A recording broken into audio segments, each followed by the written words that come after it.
बहुत समय पहले की बात है।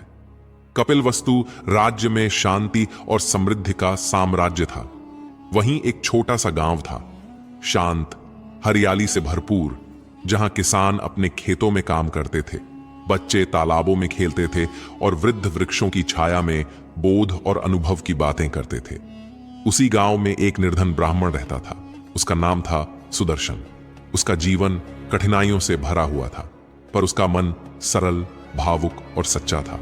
वह रोज सुबह सूर्य को अर्घ्य देता, फिर गांव में जाकर किसी के खेत में मजदूरी करता और जो कुछ मिल जाता उसी में संतोष करता। पर एक बात थी जो सुदर्शन को बाकी लोगों से अलग बनाती थी, उसका अटूट विश्वास कि जीवन में जो कुछ भी घटता है वह किसी गहरे अर्थ के साथ आता है। वह अक्सर कहा करता था, यह जीवन केवल संयोगों से नहीं चलता, हर कहानी किसी वरदान की तरह हमारे जीवन में आती है, बस हमें उसकी गहराई समझनी होती है। एक दिन गांव में यह खबर फैली कि स्वयं भगवान बुद्ध पास के वन में अपने भिक्षुओं के साथ ठहरे हुए हैं। यह सुनकर पूरा गांव आनंद से भर गया। सभी लोग बुद्ध के दर्शन के लिए चल पड़े। सुदर्शन भी अपनी लाठी और एक कटोरी में कुछ पुष्प लेकर चल पड़ा। उसका हृदय उल्लास से भर गया था। आज उसे जीवन का कोई नया अर्थ मिलेगा, ऐसा उसे महसूस हो रहा था। जब वह उस वन में पहुंचा जहां बुद्ध विराजमान थे, तो वहां का दृश्य अत्यंत शांतिपूर्ण था। वृक्षों के नीचे भिक्षु ध्यानमग्न थे और बुद्ध एक वट वृक्ष के नीचे कमलासन पर विराजमान। उनका चेहरा शांत, तेजस्वी और करुणा से भरा हुआ था। सुदर्शन ने जाकर उनके चरणों में फूल चढ़ाए और हाथ जोड़कर बैठ गया। बुद्ध ने उसकी ओर देखा और मंद मुस्कान के साथ कहा, तुम्हारी आंखों में प्रश्न है वत्स, कहो क्या जानना चाहते हो? सुदर्शन ने धीरे से कहा, भगवन, मेरा जीवन कठिन है, दुख से भरा हुआ है, लेकिन फिर भी मैं अक्सर महसूस करता हूं कि हर दुख एक कहानी लेकर आता है, और कभी कभी वो कहानी मेरे लिए किसी वरदान से कम नहीं होती। क्या यह मेरा भ्रम है? बुद्ध कुछ क्षण शांत रहे, फिर उन्होंने अपनी सौम्य दृष्टि सुदर्शन पर जमाते हुए कहना आरंभ किया, वत्स, तुम्हारा अनुभव कोई भ्रम नहीं है, यह सच्चाई है, गहन और परम सत्य। जीवन में जो घटनाएं घटती हैं वे केवल बाह्य रूप से पीड़ा देती हैं, पर भीतर वे आत्मा को निर्मल करती हैं, बुद्धि को विकसित करती हैं और अंततः मोक्ष के मार्ग की ओर ले जाती हैं। एक समय की बात है, अब कथा के भीतर एक और कथा आरंभ होती है, बोधिसत्व की एक पूर्व जन्म की कहानी। बुद्ध ने कहना शुरू किया, बहुत वर्षों पहले हिमालय की तलहटी में एक राज्य था, वीरपुर। वहां का राजा धर्मपाल न्यायप्रिय था। उसका सबसे छोटा पुत्र राजकुमार आदितेय अलग स्वभाव का था। उसे युद्ध में नहीं, ध्यान और ज्ञान में रुचि थी। राजा उसे अक्सर समझाते, आदितेय, तुम्हें युद्ध कला में निपुण होना चाहिए ताकि तुम एक योग्य उत्तराधिकारी बन सको। पर आदितेय विनम्रता से कहता, पिताश्री, मेरी आत्मा को तलवार की चमक नहीं, ध्यान की शांति आकर्षित करती है। एक दिन आदितेय राजमहल छोड़कर वन की ओर निकल पड़ा। उसका मन ज्ञान की खोज में था। कई वर्षों तक वह तप करता रहा, भिक्षा मांगकर जीवन यापन करता और ध्यान में लीन रहता। एक दिन जब वह एक पर्वतीय कुटिया में तप कर रहा था, तब भयंकर तूफान आया। जंगल में आग लग गई, चारों ओर हाहाकार मच गया। एक घायल मृग उसके समीप आकर गिरा। आदितेय ने उसे अपनी शाल में लपेटा, जलते जंगल से बाहर निकला और उसकी सेवा की। कुछ दिन बाद जब वह स्वस्थ हो गया तो वह मृग चला गया। पर उस रात आदितेय के स्वप्न में एक देवता प्रकट हुए। उन्होंने कहा, हे तपस्वी, वह मृग कोई साधारण जीव नहीं था, वह स्वयं धर्म का प्रतीक था। तुमने उसकी रक्षा की और इसलिए तुम्हें एक वरदान प्राप्त होगा। तुम्हारा हर दोहा, हर संघर्ष किसी गहरी कहानी का भाग होगा जो अंततः तुम्हें ज्ञान के शिखर तक पहुंचाएगी। यह कहानी तुम्हारे लिए किसी वरदान से कम नहीं होगी। आदितेय की आंखों से आंसू बहने लगे। उसने समझ लिया कि जीवन की कठिनाइयां हमें तोड़ती नहीं, गढ़ती हैं। और उस क्षण से उसने अपने सभी दुखों को गुरुओं के समान सम्मान देना शुरू कर दिया। कथा का समापन और वर्तमान में वापसी। बुद्ध चुप हो गए। उनके शब्द अब भी वातावरण में गूंज रहे थे। सुदर्शन भाव विभोर था। उसने आंखें मूंद लीं और जैसे उसका अंतर्मन उस कथा की अग्नि में तपकर शुद्ध हो गया हो। भगवान, उसने धीमे स्वर में कहा, अब मैं समझ गया हूं। यह जो मेरा जीवन है, यह जो संघर्ष है, वे केवल परीक्षा नहीं है। यह तो किसी अदृश्य वरदान की तरह है जो मुझे मेरे सत्य से परिचित कराएंगे। यह कहानी, मेरे जीवन की कहानी, वास्तव में किसी वरदान से कम नहीं है। बुद्ध ने सिर हिलाया और कहा, तुमने सत्य को जान लिया वत्स। अब तुम्हारे भीतर जो जागृति आई है वह तुम्हें अंधकार से मुक्त करेगी।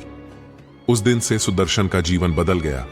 वह अब भी वही मजदूर था, पर अब उसका चेहरा शांत और आनंदमय था। गांव वाले कहते थे, सुदर्शन के भीतर कोई दिव्यता समा गई है। वह अपनी कहानी सुनाता और अंत में यही कहता, यह जो मेरी कहानी है, यह वास्तव में मेरे लिए किसी वरदान से कम नहीं है। और धीरे धीरे उसकी बातों ने गांव के कई जीवन बदल दिए। दुख अब लोगों को तोड़ते नहीं थे, वे उन्हें एक नई दृष्टि देते थे, क्योंकि अब सबको यह समझ में आ गया था, हर कहानी में एक वरदान छिपा होता है। बस उसे देखने के लिए आंखें नहीं, जागृत दृष्टि चाहिए। प्राचीन समय की बात है। मगध राज्य के एक समृद्ध नगर में एक अमीर व्यापारी रहता था, जिसका नाम समरजीत था। समरजीत के पास धन दौलत की कोई कमी नहीं थी, परंतु वह स्वभाव से बहुत ही अहंकारी और निर्दयी था। उसे दूसरों को नीचा दिखाने और तकलीफ देने में आनंद आता था। वह गरीबों का मजाक उड़ाता, अपने नौकरों से दुर्व्यवहार करता और बाजार में छोटे व्यापारियों को परेशान करके खुश होता। लोग उसके क्रूर स्वभाव से डरते थे और उससे बचने की कोशिश करते थे, लेकिन उसकी संपत्ति और शक्ति के कारण कोई भी उससे विरोध करने की हिम्मत नहीं करता था। समरजीत को यह बहुत अच्छा लगता था कि लोग उससे डरे। वह जब भी सड़क पर निकलता तो जानबूझकर रास्ते में चल रहे लोगों को धक्का दे देता और हंसता। किसी गरीब भिखारी को कुछ देने के बजाय वह उसका मजाक उड़ाता और कहता, मेहनत करो, भीख मांगने से कुछ नहीं मिलेगा। अगर कोई नौकर गलती से उसके कपड़ों पर हाथ भी रख देता तो वह उसे निर्दयता से पीटता। एक दिन नगर में यह खबर फैली कि महान तपस्वी गौतम बुद्ध पास के एक विहार में ठहरे हुए हैं और वहां प्रवचन देंगे। नगर के लोग उनकी शिक्षाओं को सुनने के लिए उत्सुक थे। समरजीत को भी इस बात की खबर लगी, लेकिन उसे कोई रुचि नहीं थी। उसने मजाक उड़ाते हुए कहा, भला कोई सन्यासी क्या सिखाएगा? जीवन में सुख तो धन, वैभव और शक्ति से ही मिलता है। लेकिन जब उसने देखा कि नगर के प्रतिष्ठित व्यापारी और राजा के मंत्री भी बुद्ध के प्रवचन में जा रहे हैं, तो उसे लगा कि उसे भी वहां जाना चाहिए, ताकि लोग यह न सोचें कि वह किसी से कम है। समरजीत भारी ठाठ बाट के साथ विहार पहुंचा। वहां पहले से ही बहुत लोग बैठे हुए थे और बुद्ध की वाणी सुन रहे थे।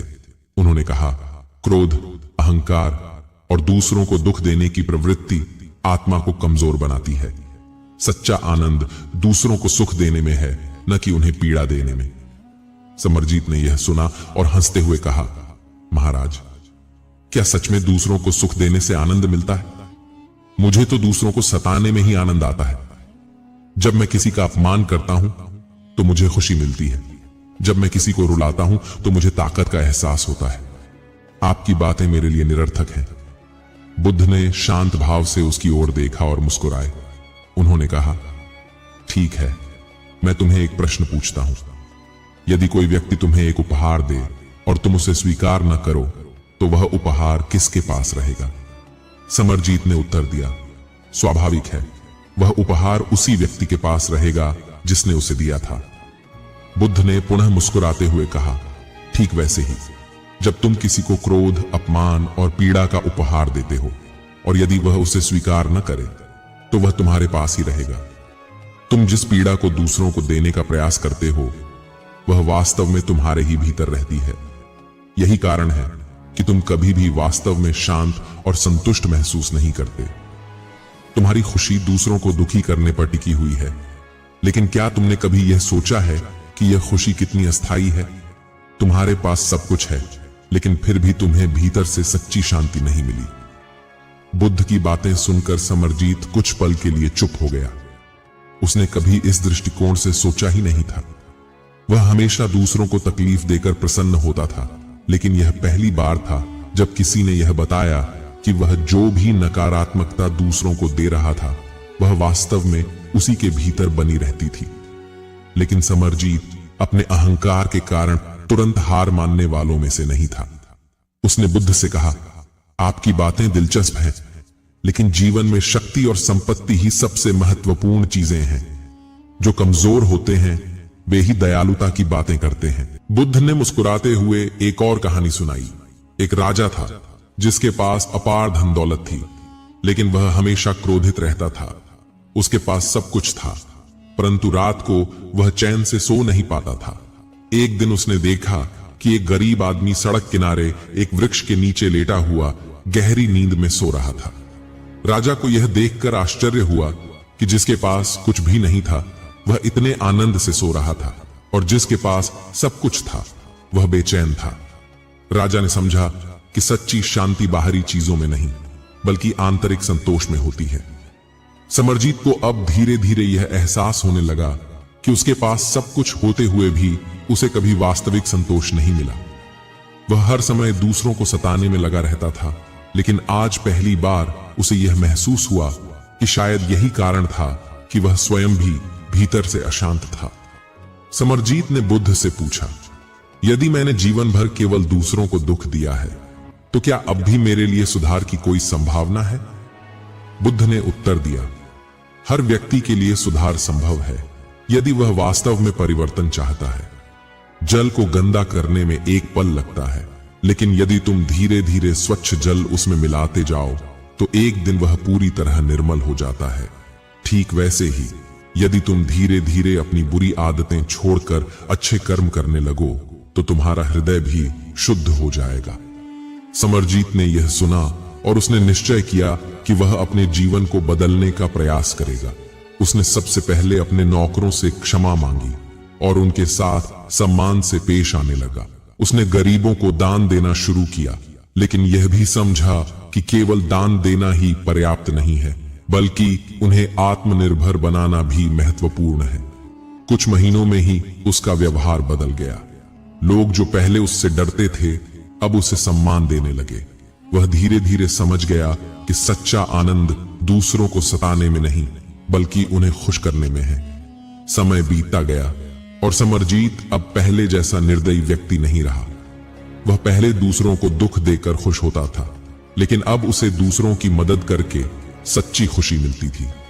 वह समझ गया था कि क्रूरता से अर्जित आनंद अस्थायी होता है, जबकि सच्ची खुशी करुणा और प्रेम में निहित होती है।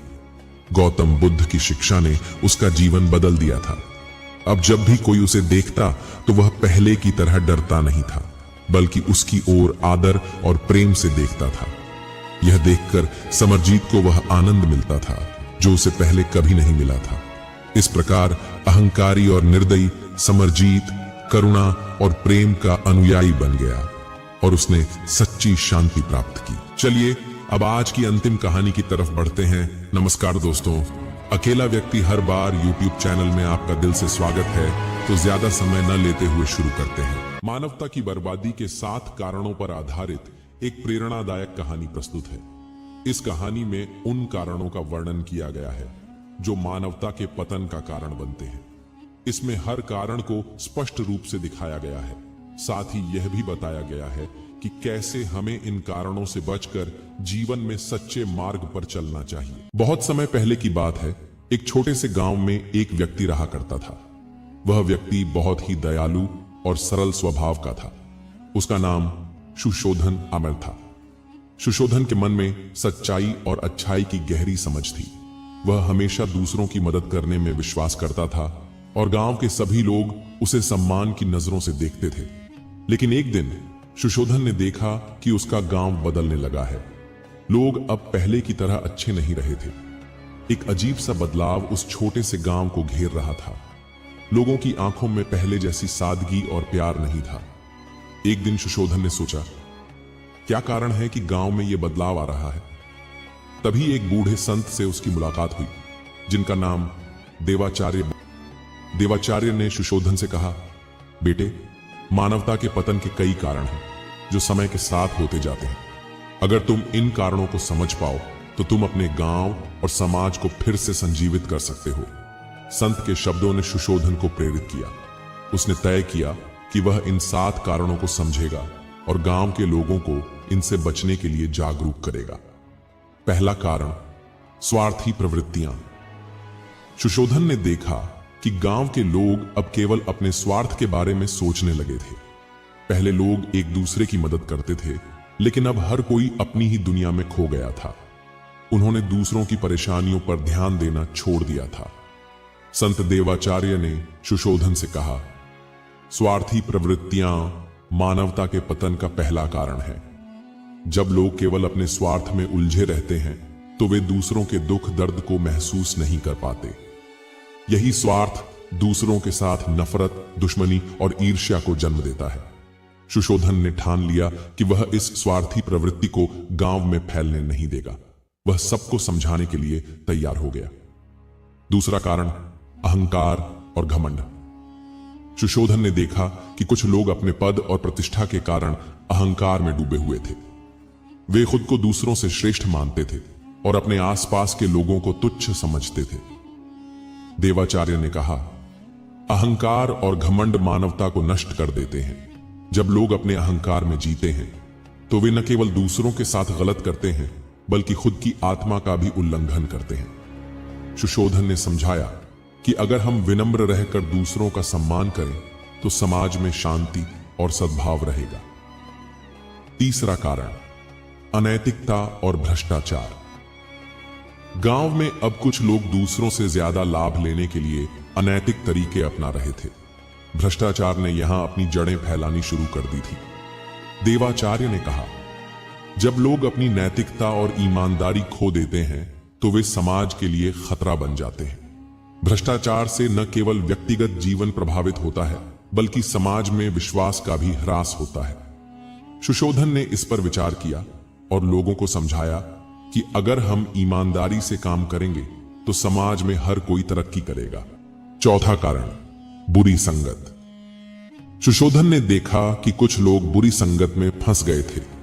वे उन लोगों के साथ समय बिता रहे थे जो सिर्फ नशा करते थे और समाज के लिए कुछ भी अच्छा नहीं कर रहे थे। देवाचार्य ने कहा, बुरी संगत में रहने से लोग बुरे विचारों और आदतों से प्रभावित हो जाते हैं। यह समाज की बुराई का कारण बनता है। सुशोधन ने यह समझाया कि बुरी संगत से हमें हमेशा दूर रहना चाहिए और अच्छे लोगों के साथ संबंध बनाना चाहिए। पांचवां कारण, अहिंसा का त्याग। गांव में लोग अब ज्यादा हिंसक हो गए थे। छोटी छोटी बातों पर झगड़े और लड़ाई होने लगी थी।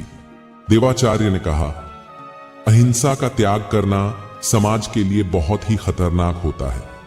जब लोग एक दूसरे पर हिंसा करते हैं तो समाज का वातावरण भय और आतंक से भर जाता है।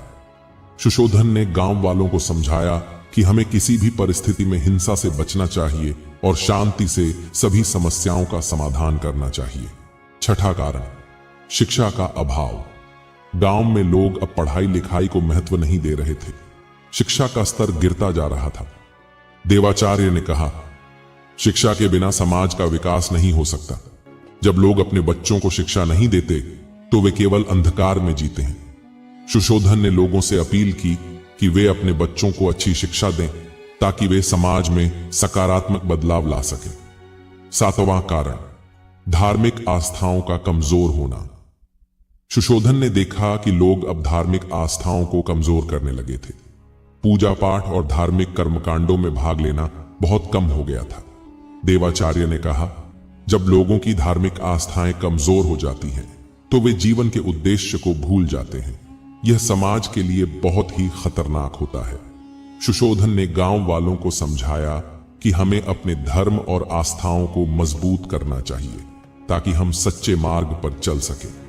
सुशोधन ने संत देवाचार्य की बातों को ध्यान से सुना और समझा। उसने गांव में इन 7 कारणों के बारे में सभी को बताया। धीरे धीरे गांव के लोग जागरूक हुए और उन्होंने इन कारणों से बचने की ठानी। सुशोधन ने जो कदम उठाए उससे गांव में बदलाव आया। लोग एक दूसरे की मदद करने लगे, अहंकार और घमंड से दूर रहे, ईमानदारी और शिक्षा को महत्व दिया और सबसे महत्वपूर्ण बात यह थी कि वे शांति और धर्म के मार्ग पर चलने लगे। यह कहानी हमें यह सिखाती है कि अगर हम मानवता के पतन के इन कारणों से बचें तो हम अपने समाज और दुनिया को एक बेहतर स्थान बना सकते हैं। मानव सभ्यता ने प्रगति की कई ऊंचाइयों को छुआ है, लेकिन अक्सर यह सफलता किसी न किसी नैतिक या मानवीय आधार को नजरअंदाज कर हासिल की गई है। जब व्यक्ति या समाज अपने मूल सिद्धांतों से भटक जाता है तो वह बर्बादी की ओर अग्रसर हो जाता है।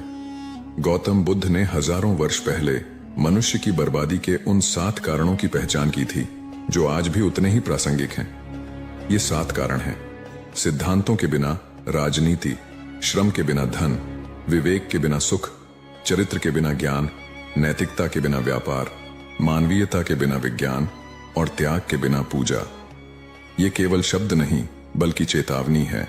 यदि इन्हें नजरअंदाज किया जाए तो न केवल व्यक्ति बल्कि पूरी सभ्यता को विनाश का सामना करना पड़ सकता है। सिद्धांतों के बिना राजनीति लोगों को स्वार्थ और छल के जाल में फंसा देती है। श्रम के बिना धन अन्याय को जन्म देता है और विवेक के बिना सुख हमें भोगवाद की ओर ले जाता है। नैतिकता के बिना व्यापार और मानवीयता के बिना विज्ञान समाज को अनैतिकता और असमानता की खाई में धकेल देते हैं। अंत में त्याग के बिना पूजा केवल दिखावा बनकर रह जाती है। यह विचार न केवल जीवन के हर पहलू में संतुलन बनाए रखने की जरूरत को रेखांकित करता है, बल्कि यह भी सिखाता है कि किसी भी प्रगति की बुनियाद नैतिकता, ईमानदारी और मानवता पर होनी चाहिए। बर्बादी के इन कारणों को समझना और इन्हें टालना ही सच्चे सुख और सफलता की कुंजी है। यह कहानी एक छोटे से गांव में रहने वाले युवा व्यापारी शांतनु की है, जो बुद्ध के बताए 7 बर्बादी के कारणों से शिक्षा पाता है। यह कहानी हमें जीवन में विवेक, संतुलन और नैतिकता का महत्व सिखाती है। तो चलिए हम आपको इस कहानी के माध्यम से समझाते हैं कि वह 7 कारण कौन से हैं जिससे मनुष्य बर्बादी की राह पर चला जाता है। तो चलिए शुरू करते हैं। शांतनु अपने गांव का सबसे सफल व्यापारी था। उसकी आय बढ़ रही थी और वह लगातार नई संपत्तियां खरीद रहा था, लेकिन उसकी सफलता के साथ उसका अभिमान भी बढ़ता गया। उसे लगता था कि उसके पास सब कुछ है और वह दूसरों से श्रेष्ठ है। एक दिन गांव में एक वृद्ध साधु आए। उन्होंने गांव वालों को संबोधित करते हुए कहा, मनुष्य की बर्बादी के 7 कारण हैं। वह 7 कारण यह हैं: सिद्धांतों के बिना राजनीति, श्रम के बिना धन, विवेक के बिना सुख, चरित्र के बिना ज्ञान, नैतिकता के बिना व्यापार, मानवीयता के बिना विज्ञान, त्याग के बिना पूजा। शांतनु ने इन बातों को अनसुना कर दिया। उसने सोचा, ये सब मेरे जैसे सफल आदमी के लिए नहीं है। लेकिन वृद्ध साधु की बातों का महत्व उसे जल्द ही समझ में आने वाला था। शांतनु का व्यापार दिन ब दिन बढ़ रहा था, लेकिन उसने अपने श्रमिकों का शोषण शुरू कर दिया। वह उन्हें कम वेतन देता और अधिक काम करवाता। श्रमिकों के प्रति उसकी सहानुभूति खत्म हो गई थी। एक दिन उसके एक पुराने कर्मचारी रमेश ने कहा, मालिक, हमें मेहनत का पूरा फल चाहिए। आप जितना कमा रहे हैं उसमें से हमारा भी हिस्सा होना चाहिए। शांतनु ने गुस्से में रमेश को काम से निकाल दिया, लेकिन जैसे जैसे रमेश के जाने के बाद अन्य श्रमिक भी विरोध करने लगे। शांतनु का व्यापार लड़खड़ाने लगा। शांतनु ने जल्दी मुनाफा कमाने के लिए घटिया सामग्री से सामान बनाना शुरू कर दिया। ग्राहक यह बात समझ गए और धीरे धीरे उससे सामान खरीदना बंद कर दिया। एक दिन गांव के एक बुजुर्ग ग्राहक ने कहा, शांतनु, व्यापार केवल लाभ कमाने का साधन नहीं है, यह विश्वास का आधार है। नैतिकता के बिना व्यापार तुम्हारी बर्बादी का कारण बनेगा। शांतनु ने उस बुजुर्ग की बात पर हंसते हुए कहा, मुझे व्यापार करना तुमसे बेहतर आता है। लेकिन कुछ ही महीनों में उसका व्यापार ठप हो गया। अपनी असफलता से परेशान होकर शांतनु ने शराब और जुए में खुद को डुबो दिया। वह हर दिन शराब पीता और अपना दुख भूलने की कोशिश करता, लेकिन यह सुख क्षणिक था। उसका विवेक उसे बार बार कचोटता था कि वह अपनी जिम्मेदारियों से भाग रहा है। एक दिन जब वह एक तंग सड़क पर शराब के नशे में लड़खड़ा रहा था, तो एक बच्चे ने कहा, अंकल, मेरी माँ कहती है कि सच्चा सुख विवेक से आता है। अगर आप अच्छे काम करेंगे तो आपको खुशी मिलेगी। शांतनु को यह सुनकर गुस्सा आया, लेकिन बच्चा सच कह रहा था। शांतनु के ज्ञान का आधार केवल धन कमाना था। उसने अपनी शिक्षा का उपयोग केवल स्वार्थ और लाभ के लिए किया। उसने अपने दोस्तों और परिवार से भी झूठ बोलना शुरू कर दिया। उसका चरित्र गिरने लगा। एक दिन गांव का ही एक व्यक्ति, जिसने शांतनु को एक बड़ा कर्ज दिया था, उससे पैसा वापस मांगने आया। शांतनु ने झूठ बोलते हुए कहा कि उसके पास पैसे नहीं हैं, लेकिन वह व्यक्ति जानता था कि शांतनु झूठ बोल रहा है। उसने पूरे गांव में इस बात का प्रचार कर दिया। शांतनु की प्रतिष्ठा पूरी तरह बर्बाद हो गई। शांतनु ने अपने व्यापार को फिर से खड़ा करने के लिए नई तकनीकों का उपयोग किया। उसने मशीनों से उत्पादन बढ़ाया, लेकिन इससे कई मजदूर बेरोजगार हो गए। उसने इस बात की परवाह नहीं की कि इन मजदूरों के परिवारों का क्या होगा। मजदूरों के विरोध से परेशान होकर शांतनु ने कहा, मेरे व्यापार में विज्ञान का उपयोग मुझे आगे ले जाएगा। तुम्हारी बेरोजगारी मेरी समस्या नहीं है। लेकिन जब गांव वालों ने यह देखा कि शांतनु केवल अपनी भलाई के लिए काम कर रहा है, तो उन्होंने उसका बहिष्कार करना शुरू कर दिया। अपनी दुर्दशा से बचने के लिए शांतनु ने पूजा पाठ शुरू कर दिया। वह हर दिन मंदिर में जाकर भगवान से प्रार्थना करता, लेकिन उसके मन में कोई बदलाव नहीं आया। वह अपने कर्मों का त्याग करने को तैयार नहीं था। एक दिन वही वृद्ध साधु फिर से गांव आए। उन्होंने शांतनु को देखा और कहा, तुम पूजा कर रहे हो, लेकिन तुमने अपने अहंकार, लालच और पापों का त्याग नहीं किया। त्याग के बिना पूजा व्यर्थ है। शांतनु ने गुस्से में साधु से कहा, मुझे तुम्हारी सलाह की जरूरत नहीं है। धीरे धीरे शांतनु की संपत्ति खत्म हो गई। उसके मित्र, परिवार और ग्राहक सभी उससे दूर हो गए। एक दिन वह उसी सड़क पर बैठा हुआ था जहां से कभी वह रथ में बैठकर गर्व से गुजरता था। उसी समय वृद्ध साधु फिर से वहां से गुजर रहे थे। शांतनु ने रोते हुए उनसे कहा, मुझे माफ कर दीजिए, मैंने आपकी बातें नहीं मानी और आज मैं बर्बाद हो गया हूं। साधु ने मुस्कुराते हुए कहा, हर बर्बादी के पीछे कारण होता है और हर कारण को सुधारने का उपाय भी। अपने जीवन में सिद्धांत, श्रम, विवेक, चरित्र, नैतिकता, मानवीयता और त्याग लाओ। तुम्हारा जीवन फिर से सफल हो जाएगा। शांतनु ने साधु के उपदेश को अपना लिया। उसने श्रमिकों से माफी मांगी, व्यापार में नैतिकता लाई और अपने चरित्र को सुधारने के लिए कड़ी मेहनत की। धीरे धीरे उसने अपनी खोई हुई प्रतिष्ठा और व्यापार को वापस पा लिया। अब शांतनु एक ऐसा व्यापारी बन गया था जो केवल लाभ नहीं, बल्कि मानवता, नैतिकता और विवेक के साथ काम करता था। बुद्ध द्वारा बताए गए 7 बर्बादी के कारण केवल शब्द नहीं, बल्कि जीवन जीने के नियम हैं। यह कहानी हमें सिखाती है कि सफलता और सुख के लिए नैतिकता, विवेक और त्याग का होना अनिवार्य है। दोस्तों, जाने अनजाने में हम कुछ ऐसी गलतियां कर देते हैं जिसका पछतावा हमें बाद में होता है। हमें जब अपनी गलती का एहसास होता है तब बहुत देर हो जाती है। तब तक हम बर्बाद हो चुके होते हैं। तो आखिर वो जीवन में कौन कौन सी गलतियां हैं जिसके बारे में हमें पता नहीं है, जो हमें बर्बाद कर रही है? आइए आज इस कहानी में यही बात करते हैं कि इंसान की कौन कौन सी गलतियां हैं जो उन्हें बर्बाद कर देती है। अपनी बर्बादी के कारण अगर हम पता कर लें तो हमारा जीवन सुखमय बन सकता है। बहुत समय पहले की बात है। एक नगर में एक धनी सेठ रहा करता था। उस सेठ के पास सभी तरह की सुख सुविधाएं थीं, लेकिन उसकी कोई संतान नहीं थी। संतान के दुख में वह हमेशा चिंतित रहता था।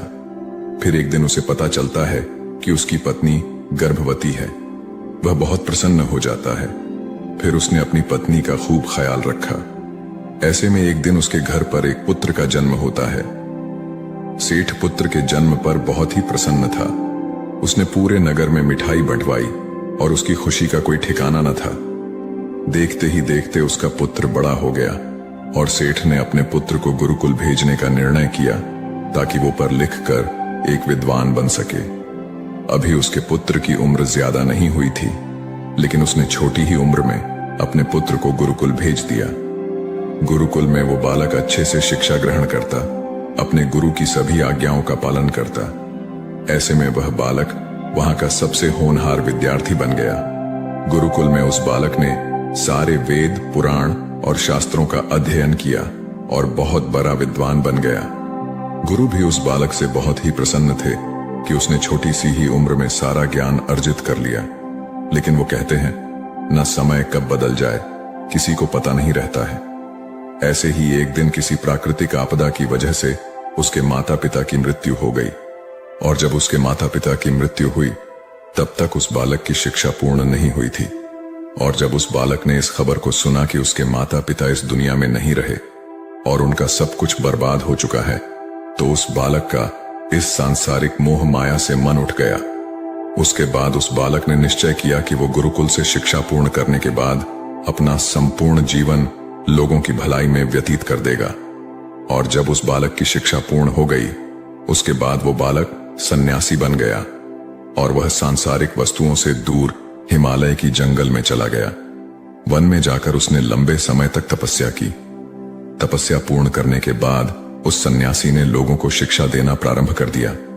समय के साथ साथ उस सन्यासी की चर्चा चारों तरफ होने लगी और दूर दूर से लोग उसके पास शिक्षा ग्रहण करने आने लगे, और बहुत से लोग उसके पास अपनी समस्याओं का समाधान खोजने के लिए भी आने लगे।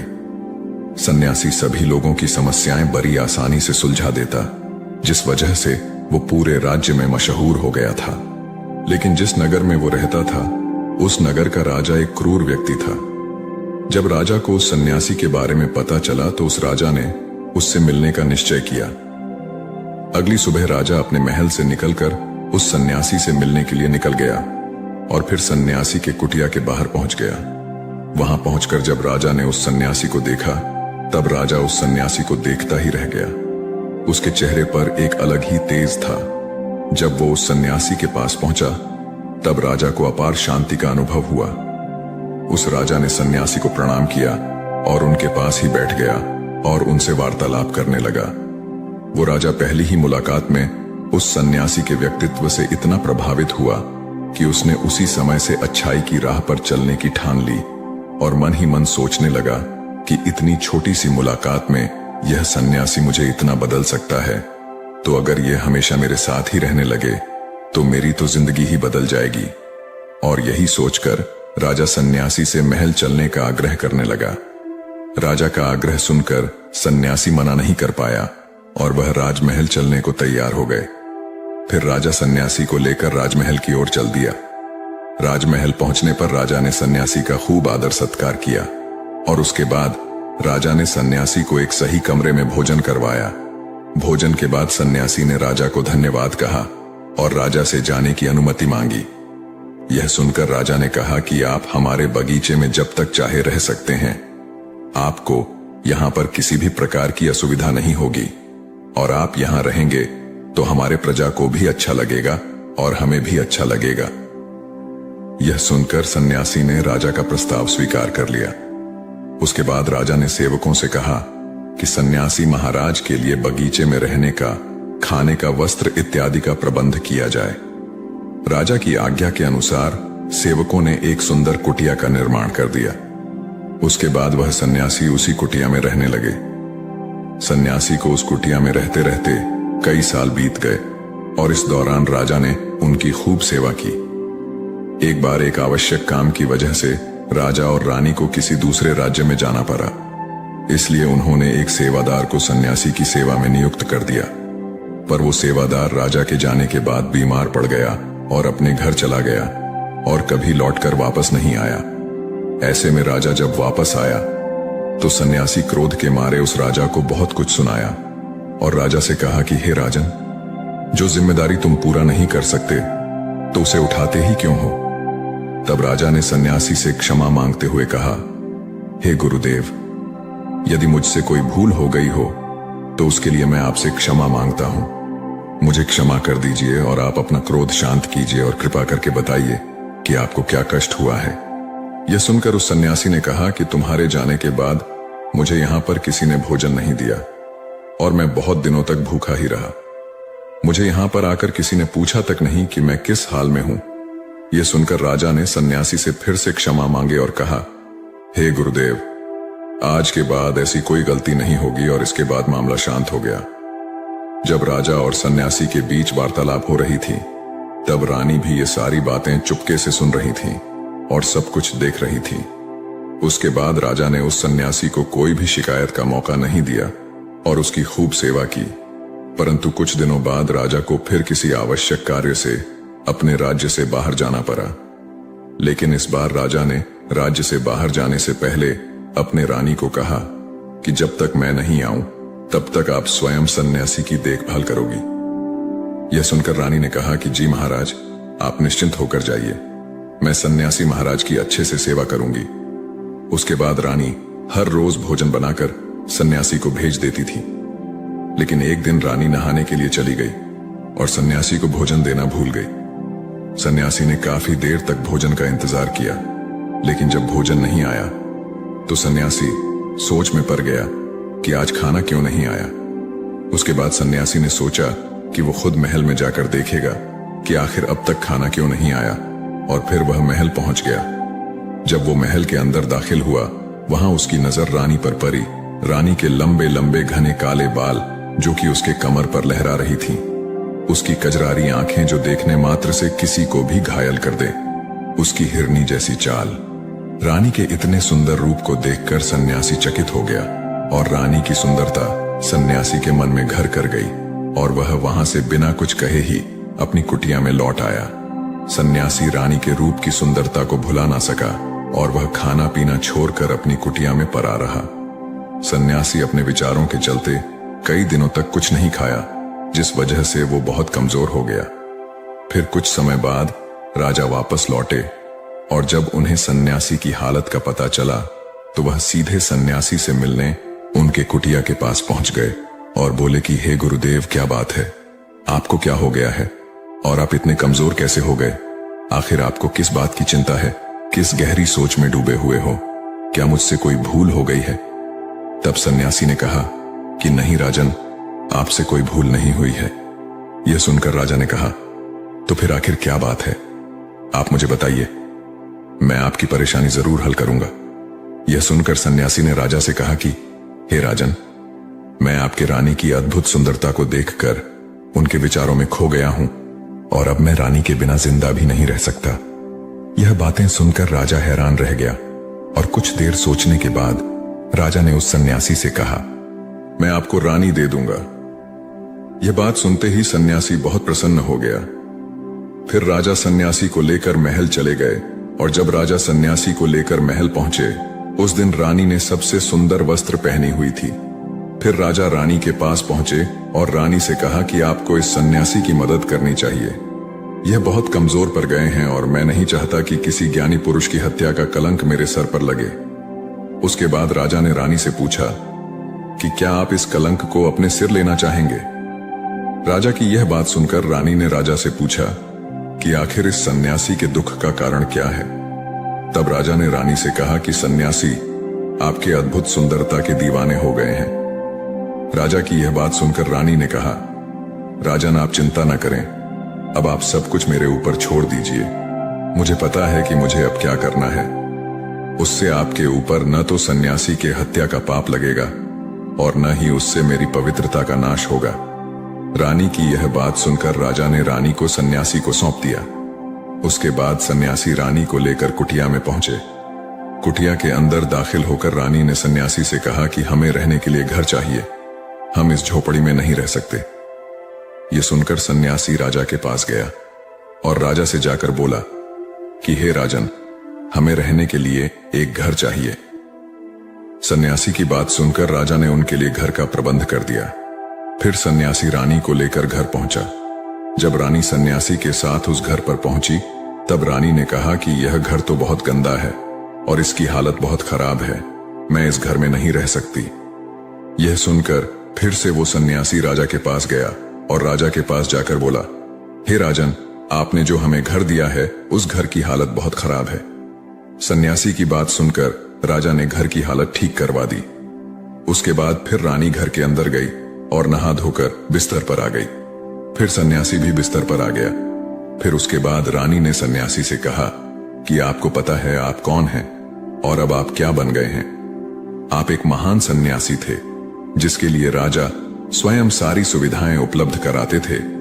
ऐसा सन्यासी जिसके पास लोग दूर दूर से ज्ञान ग्रहण करने के लिए आते थे, जो लोगों को सत्य की राह दिखाया करते थे, जो लोगों की समस्याओं का समाधान करते थे, जिनको सभी लोग सर्वश्रेष्ठ गुरु मानने लगे थे, जिनकी लोग भगवान के रूप में भी पूजा किया करते थे और आज आप अपने वासना के कारण मेरे गुलाम बन गए हैं। रानी की ये सारी बातें सुनकर उस सन्यासी को बड़ा झटका लगा और उसे महसूस हुआ कि वो तो एक सन्यासी है और वो ये सब क्या कर रहा है। वो तो इन सारी सुख सुविधाओं को छोड़कर शांति की तलाश में वन में चला गया था। जब सन्यासी को सुध-बुध आई तो वो जोर जोर से रोने लगा और चिल्लाने लगा और रानी से कहने लगा, मुझे क्षमा कीजिए महारानी, मैं ये क्या करने जा रहा था।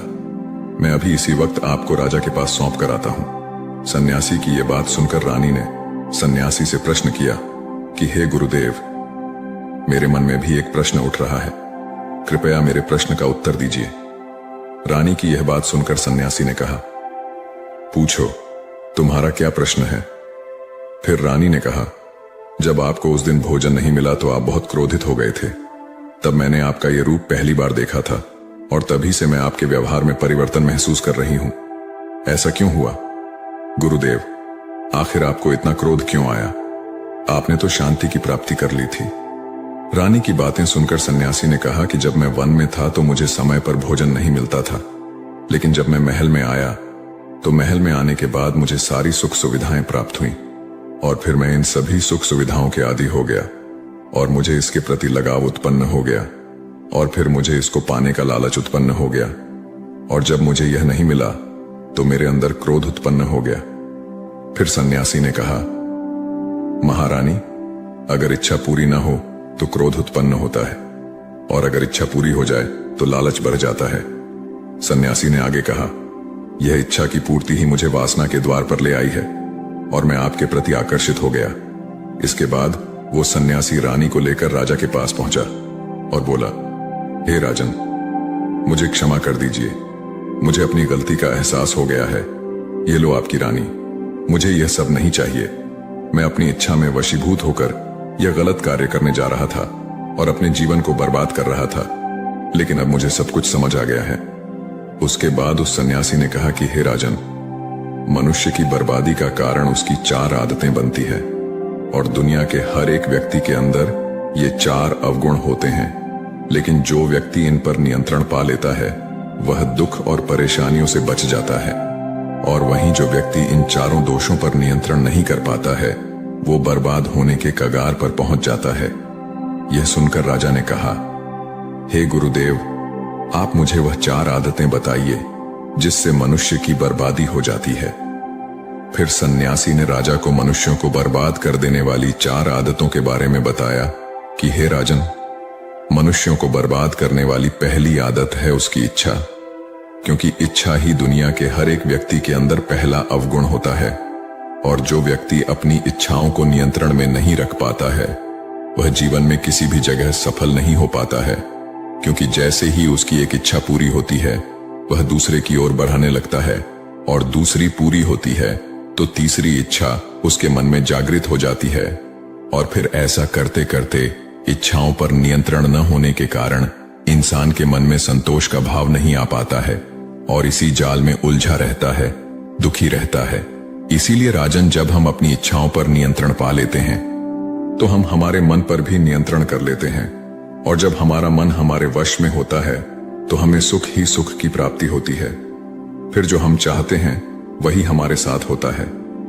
फिर सन्यासी कहता है कि हे राजन, मनुष्य को बर्बाद करने वाली दूसरी आदत है वासना। वासना का जन्म हमारे मन में उठने वाली इच्छाओं से होता है। जिस प्रकार इच्छाओं का कोई अंत नहीं होता, उसी तरह मनुष्य वासना के जाल में फंसता ही चला जाता है। वासना में वशीभूत होकर इंसान को कुछ भी नहीं नजर आता है। आज तक जितनी भी लड़ाइयां हुई हैं, उसका सबसे बड़ा कारण स्त्री को पाने की इच्छा के कारण ही हुई है। स्त्री के प्रेम में वशीभूत होकर आज से पहले कई राजा महाराजाओं ने युद्ध किया है। रावण एक बड़ा बुद्धिमान व्यक्ति था, लेकिन वह माता सीता की सुंदरता से वशीभूत होकर अपने आप को बर्बाद कर लिया। उसकी मृत्यु का कारण एक स्त्री ही बनी थी। कई राजा महाराजा तो युद्ध में इसलिए हार गए क्योंकि वो लोग स्त्रियों से रासलीला रचाने में ही रह गए। ईश्वर ने तो स्त्री की उत्पत्ति इस संसार को बनाने के लिए की है, लेकिन आजकल लोगों ने इसे अपना वासना का रूप बना लिया है। स्त्री को अपने मनोरंजन का सामान सोचने लगे हैं और जब उन्हें अपना ये मनोरंजन नहीं मिलता तो वो पागल हो जाते हैं और न जाने क्या क्या कर बैठते हैं। इसलिए हे राजन, जितना हो सके उतना वासना से दूर रहना चाहिए। फिर सन्यासी कहते हैं कि हे राजन, मनुष्य को बर्बाद करने वाली तीसरी आदत है क्रोध, क्योंकि जब मनुष्य की वासना की पूर्ति नहीं होती है तो उसके अंदर क्रोध उत्पन्न हो जाता है, और जब व्यक्ति को क्रोध आता है तो उस पर उसका नियंत्रण नहीं होता है, और फिर वह क्रोध में आकर कई गलत निर्णय ले लेता है। क्रोध में व्यक्ति दूसरों को भला बुरा कह देता है, गालियां भी निकाल देता है, और जब उनका क्रोध शांत होता है तो उन्हें अपनी गलतियों का एहसास होता है। लेकिन तब तक तो सब कुछ बर्बाद हो चुका होता है। क्रोध के कारण मनुष्य के कई बने बनाए काम बिगड़ जाते हैं। जब मनुष्य के अंदर क्रोध उत्पन्न होता है तो वह अंदर से बहुत कमजोर हो जाता है, और एक कमजोर मनुष्य जीवन में कुछ नहीं कर सकता है, उसे कभी भी सफलता नहीं मिलती है। फिर सन्यासी कहता है, हे राजन, मनुष्य को बर्बाद करने वाली चौथी आदत है लालच। हे राजन, लालच का फल सदैव ही बुरा होता है। लालच में पड़कर हम बहुत लोगों का बुरा कर देते हैं। हर मनुष्य के जीवन में ऐसे अवसर अवश्य आते हैं जब वो लालच कर बैठता है, और अधिक पाने की लालसा में वो कुछ ऐसा कर जाता है जिससे जो उसके पास था वो भी वह खो देता है, क्योंकि जैसे ही व्यक्ति की एक इच्छा पूरी होती है उसका लालच भी बढ़ जाता है और उसके मन में और कई सारे आकांक्षाएं जन्म लेने लगती हैं। जो व्यक्ति अपने जीवन में लालच करता है वो कामयाबी से भी धीरे धीरे दूर हो जाता है, अगर हम समय रहते ही अपने लालच को त्याग दें और उसके फेरे में न पड़े तो हम एक सफल व्यक्ति अवश्य बन सकते हैं। फिर अंत में सन्यासी कहता है कि हे राजन, अगर मनुष्य इन 4 आदतों को छोड़ देता है तो उसे जीवन में सफल होने से कोई नहीं रोक सकता है। मैं तो एक सन्यासी होकर इन आदतों में पड़ गया और खुद को बर्बाद करने लगा। तो सोचिए एक साधारण मनुष्य के साथ क्या हो सकता है। इसलिए हे राजन, इन 4 आदतों से मनुष्य को हमेशा दूर रहना चाहिए। एक बार की बात है, एक लड़का अत्यंत जिज्ञासु था। जहां भी उसे कोई नई चीज सीखने को मिलती वह उसे सीखने के लिए तत्पर हो जाता। उसने एक तीर बनाने वाले से तीर बनाना सीखा, नाव बनाने वाले से नाव बनाना सीखा, मकान बनाने वाले से मकान बनाना सीखा, बांसुरी वाले से बांसुरी बनाना सीखा। इस प्रकार वह अनेक कलाओं में प्रवीण हो गया, लेकिन उसमें थोड़ा अहंकार आ गया। वह अपने परिजनों व मित्रों से कहता, इस पूरी दुनिया में मुझ जैसा प्रतिभा का धनी कोई नहीं होगा। एक शहर में गौतम बुद्ध का आगमन हुआ। उन्होंने जब उस लड़के की कला और अहंकार दोनों के विषय में सुना तो मन में सोचा कि इस लड़के को एक ऐसी कला सिखानी चाहिए जो अब तक की सीखी कलाओं से बड़ी हो। वे भिक्षा का पात्र लेकर उसके पास गए। लड़के ने पूछा, आप कौन हैं? बुद्ध बोले, मैं अपने शरीर को नियंत्रण में रखने वाला एक आदमी हूं। लड़के ने उन्हें अपनी बात स्पष्ट करने के लिए कहा। तब उन्होंने कहा, जो तीर चलाना जानता है वह तीर चलाता है, जो नाव चलाना जानता है वह नाव चलाता है, जो मकान बनाना जानता है वह मकान बनाता है, मगर जो ज्ञानी है वह स्वयं पर शासन करता है। लड़के ने पूछा, वह कैसे? बुद्ध ने उत्तर दिया, यदि कोई उसकी प्रशंसा करता है तो वह अभिमान से फूलकर खुश नहीं हो जाता, और यदि कोई उसकी निंदा करता है तो भी वह शांत बना रहता है। ऐसा व्यक्ति ही सदैव आनंद में रहता है। लड़का जान गया कि सबसे बड़ी कला स्वयं को वश में रखना है।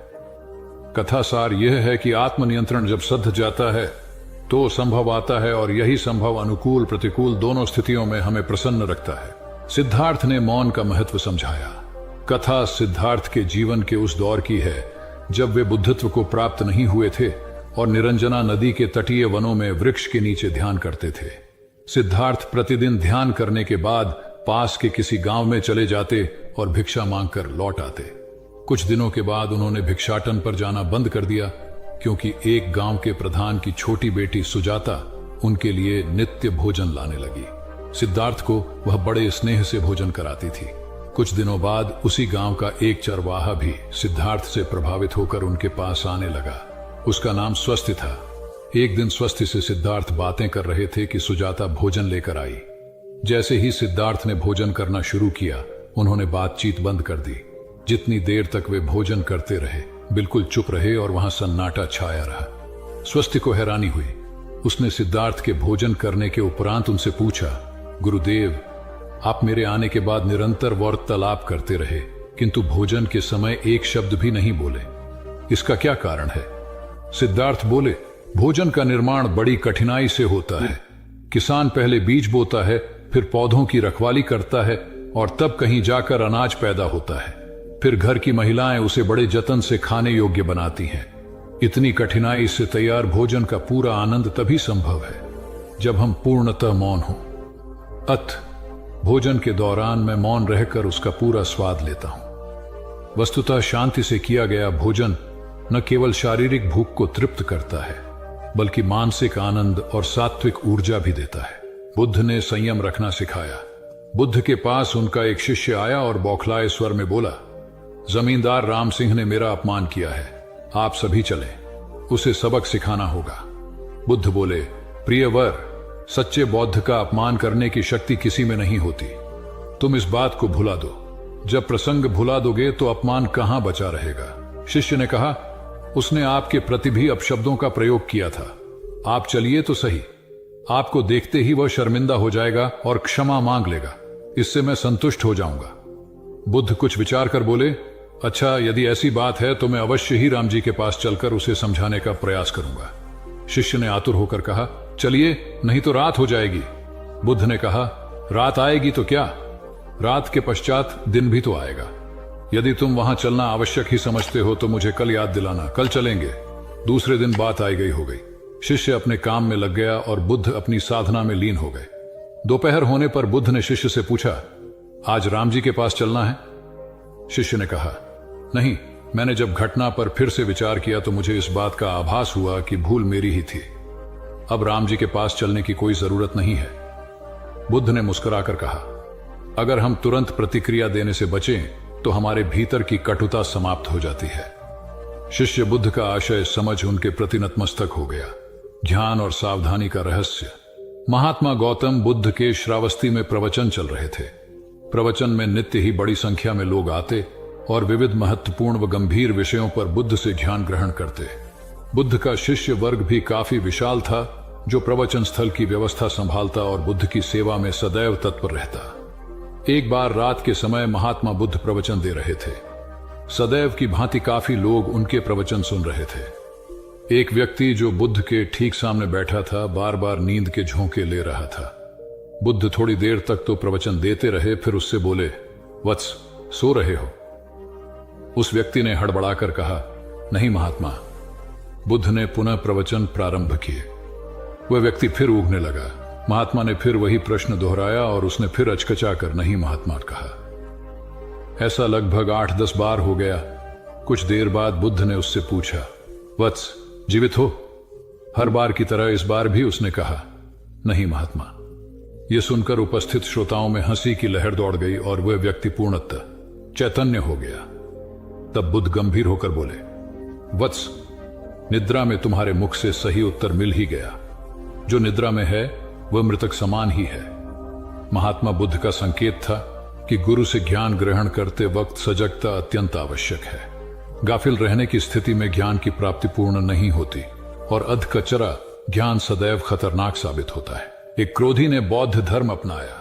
बौद्ध भिक्षु बोधि धर्म भ्रमण करते हुए एक गांव में पहुंचे। लोग उनका बहुत आदर करते थे। बोधि धर्म व उनके शिष्यों का ग्रामीणों ने हार्दिक सत्कार किया और फिर उनके पवित्र वचनों को सुनने के लिए उनके आसपास एकत्रित हो गए। बोधि धर्म लोगों को धर्म और आचरण विषयक अच्छी बातें सरल भाषा में समझाने लगे। तभी वहां एक व्यक्ति आया और बोधि धर्म को अपशब्द कहने लगा। उपस्थित जनसमूह ने उसे रोकने का बहुत प्रयास किया, किंतु वह नहीं माना तथा अनवरत बोधि धर्म को बुरा भला कहता रहा। लोगों ने कहा कि महाराज, यह व्यक्ति कितना उद्दंड है, निरर्थक ही आपको अपशब्द कह रहा है। बोधि धर्म उस व्यक्ति के इस आचरण पर कदापि क्रोधित नहीं हुए और लोगों से बोले कि यह भविष्य में मेरा सबसे बड़ा भक्त बनने वाला है। लोगों ने पूछा कि कैसे? बोधि धर्म ने उत्तर दिया, कोई कुम्हार के यहां घड़ा लेने जाता है तो घड़े को बजाकर देखा जाता है कि वह फूटा हुआ तो नहीं है। जब 1-2 रुपए के घड़े को कोई इतनी परख कर सकता है तो भला जिसे गुरु मानना है उसे 10-20 गालियां दिए बगैर कैसे पहचानेगा? पहले वह परीक्षा लेगा कि गुरु में धैर्य, आक्रोश व समता भाव कितना है। यह जानने के बाद ही तो वह गुरु को स्वीकारेगा।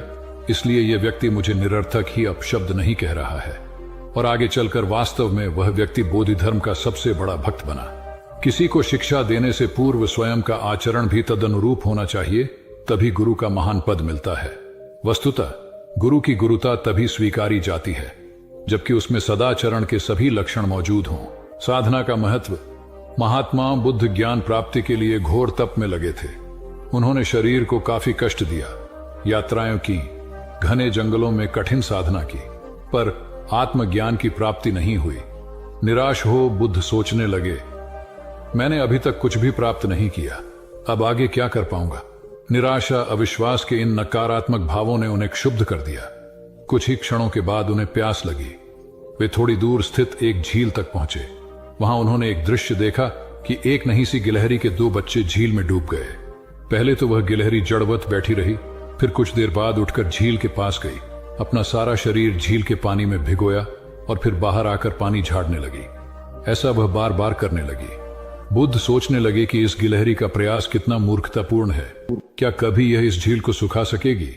किंतु गिलहरी का यह क्रम लगातार जारी था। बुद्ध को लगा मानो गिलहरी कह रही हो कि यह झील कभी खाली होगी या नहीं, यह मैं नहीं जानती, किंतु मैं अपना प्रयास नहीं छोड़ूंगी। अतः उस छोटी सी गिलहरी ने भगवान बुद्ध को अपने लक्ष्य मार्ग से विचलित होने से बचा लिया। वे सोचने लगे कि जब यह नन्ही गिलहरी अपने लघु सामर्थ्य से झील को सुखा देने के लिए दृढ़ संकल्पित है तो मुझ में क्या कमी है, मैं तो इससे 1000 गुना अधिक क्षमता रखता हूं।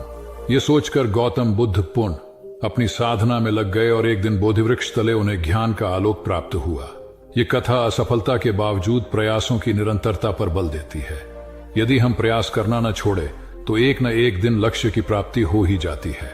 बुद्ध का समत्व भाव। गौ बुद्ध निर्जन जंगल में एक पहाड़ी पर बैठे ध्यान कर रहे थे। वहां चारों ओर शांति थी, कहीं कोई शोर नहीं था। ध्यान करने के लिए इससे उपयुक्त स्थान और कहीं नहीं हो सकता, यही सोचकर बुद्ध ने इसे चुना था। अचानक इस नीरवता को एक कोलाहल ने भंग कर दिया। कुछ दुष्चरित्र लोग एक वेश्या को लेकर वहां आमोद प्रमोद के लिए आ धमके। एक क्षण में वातावरण की पवित्रता भंग हो गई और शांति अशांति में बदल गई। उन लोगों ने मदिरापन शुरू कर दिया। इसी बीच वेश्या अवसर पाकर भाग गई। उन दुष्टों ने उसे वस्त्र विहीन कर दिया था। जब मदिरा का नशा थोड़ा उतरा तो वे लोग उसे खोजने निकले। थोड़ी दूर जाने पर उन्हें ध्यानस्थ बुद्ध दिखाई दिए। उन्होंने बुद्ध का ध्यान भंग कर पूछा, क्या तुमने यहां से किसी को जाते देखा?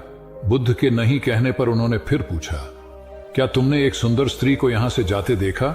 बुद्ध द्वारा इनकार करने पर उन्होंने निर्लज्जता से पूछा, क्या यहां से एक निर्वस्त्र स्त्री को भाग कर जाते देखा? बुद्ध ने शांत भाव से उत्तर दिया, यहां से कोई गया जरूर था, किंतु वह स्त्री थी या पुरुष, मेरे लिए यह पहचान करना असंभव है। जब तुम्हारा मन भी वासना विहीन हो जाएगा तो वह भी स्त्री पुरुष या वस्त्रधारी निर्वस्त्रधारी का भेद करना भूल जाएगा। सभी दुष्ट अपनी भूल जान लज्जित होकर वहां से चले गए। सार यह है कि साधुता विकार रहित और निरपेक्ष दृष्टि से देखती है। वहां प्राणी मात्र में किसी प्रकार के भेद के लिए कोई स्थान नहीं होता। आत्मा साक्षात्कार आवश्यक है। जीवन में एक अज्ञात भय ऐसा है जो ज्ञात भी है परंतु है सबसे बड़ा, और वह है मृत्यु का भय। उम्र, मौत और जिंदगी, इन तीनों के मामले में संसारी और साधु का फर्क देखें तो भय मुक्त हुआ जा सकता है। संत कितना जिए यह महत्वपूर्ण नहीं होता, कैसे जिए यह उपयोगी होता है। देह त्यागने के पूर्व बुद्ध ने जो अंतिम वाक्य कहे थे उसे समझा जाना चाहिए। हंद दानी भिक्खवे आमंत यामी वो, वह धमासन रवारा अपमादीन संपादे था इति, अर्थात हर वस्तु नाशवान है। जीवन का संपादन अप्रमाद के साथ करो। आलस्य के साथ वासना का समावेश हो जाए तो प्रमाद शुरू होता है। बुद्ध ने अपने भिक्षुओं को अपनी अंतिम क्रिया के बारे में भी विस्तार से समझा दिया था। मौत को उन्होंने उत्सव बनाया।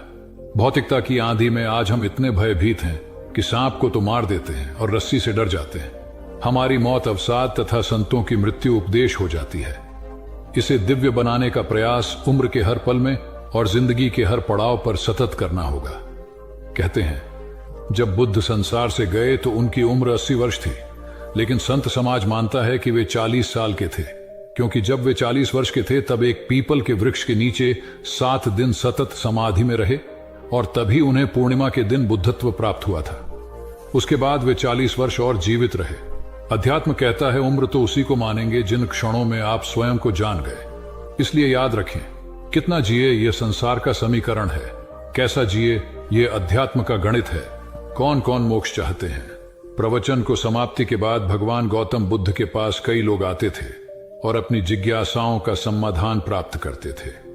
एक दिन एक ग्रामीण गौतम बुद्ध के पास आया और बोला, भगवान, आप कई वर्षों से शांति, सत्य और मोक्ष की बात लोगों को समझा रहे हैं, किंतु अब तक कितने लोगों को मोक्ष मिला है?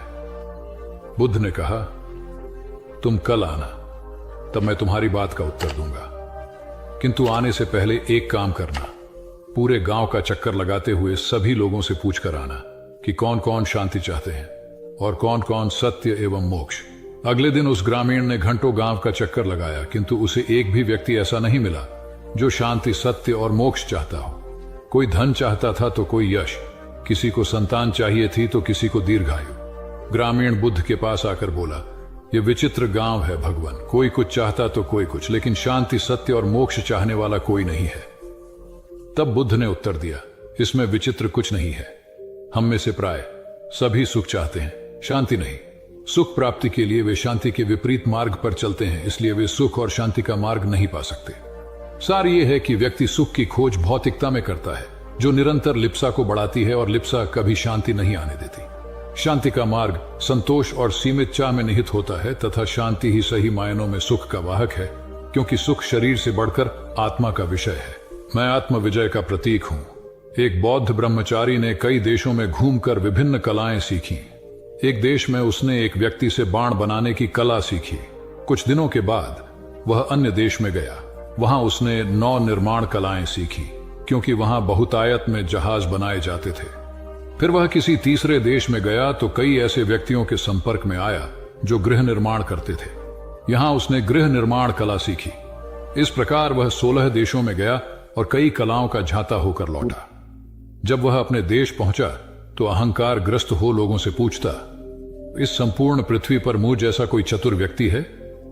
भगवान बुद्ध ने उस युवा ब्रह्मचारी से घमंड की ऐसी अति देखकर उसे एक उच्चतर कला सिखानी चाहिए। वे एक वृद्ध भिखारी का वेश बनाकर हाथ में भिक्षा पत्र लिए उसके सामने गए। ब्रह्मचारी ने बड़े अभिमान से पूछा, कौन हो तुम? बुद्ध बोले, मैं आत्मविजय का पथिक हूं।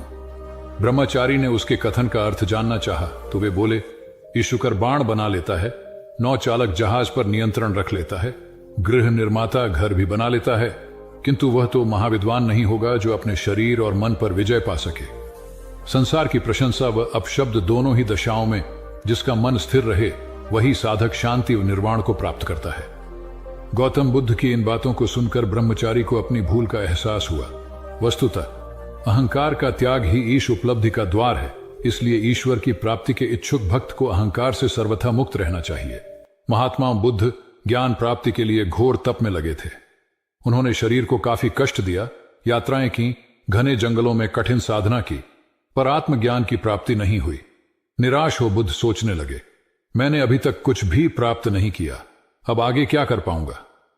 निराशा, अविश्वास के इन नकारात्मक भावों ने उन्हें क्षुब्ध कर दिया। कुछ ही क्षणों के बाद उन्हें प्यास लगी। वे थोड़ी दूर स्थित एक झील तक पहुंचे। वहां उन्होंने एक दृश्य देखा कि एक नन्ही सी गिलहरी के 2 बच्चे झील में डूब गए। पहले तो वह गिलहरी जड़वत बैठी रही, फिर कुछ देर बाद उठकर झील के पास गई, अपना सारा शरीर झील के पानी में भिगोया और फिर बाहर आकर पानी झाड़ने लगी। ऐसा वह बार बार करने लगी। बुद्ध सोचने लगे कि इस गिलहरी का प्रयास कितना मूर्खतापूर्ण है। क्या कभी यह इस झील को सुखा सकेगी? किंतु गिलहरी का यह क्रम लगातार जारी था। बुद्ध को लगा मानो गिलहरी कह रही हो कि यह झील कभी खाली होगी या नहीं, यह मैं नहीं जानती, किंतु मैं अपना प्रयास नहीं छोड़ूंगी। अतः उस छोटी सी गिलहरी ने भगवान बुद्ध को अपने लक्ष्य मार्ग से विचलित होने से बचा लिया।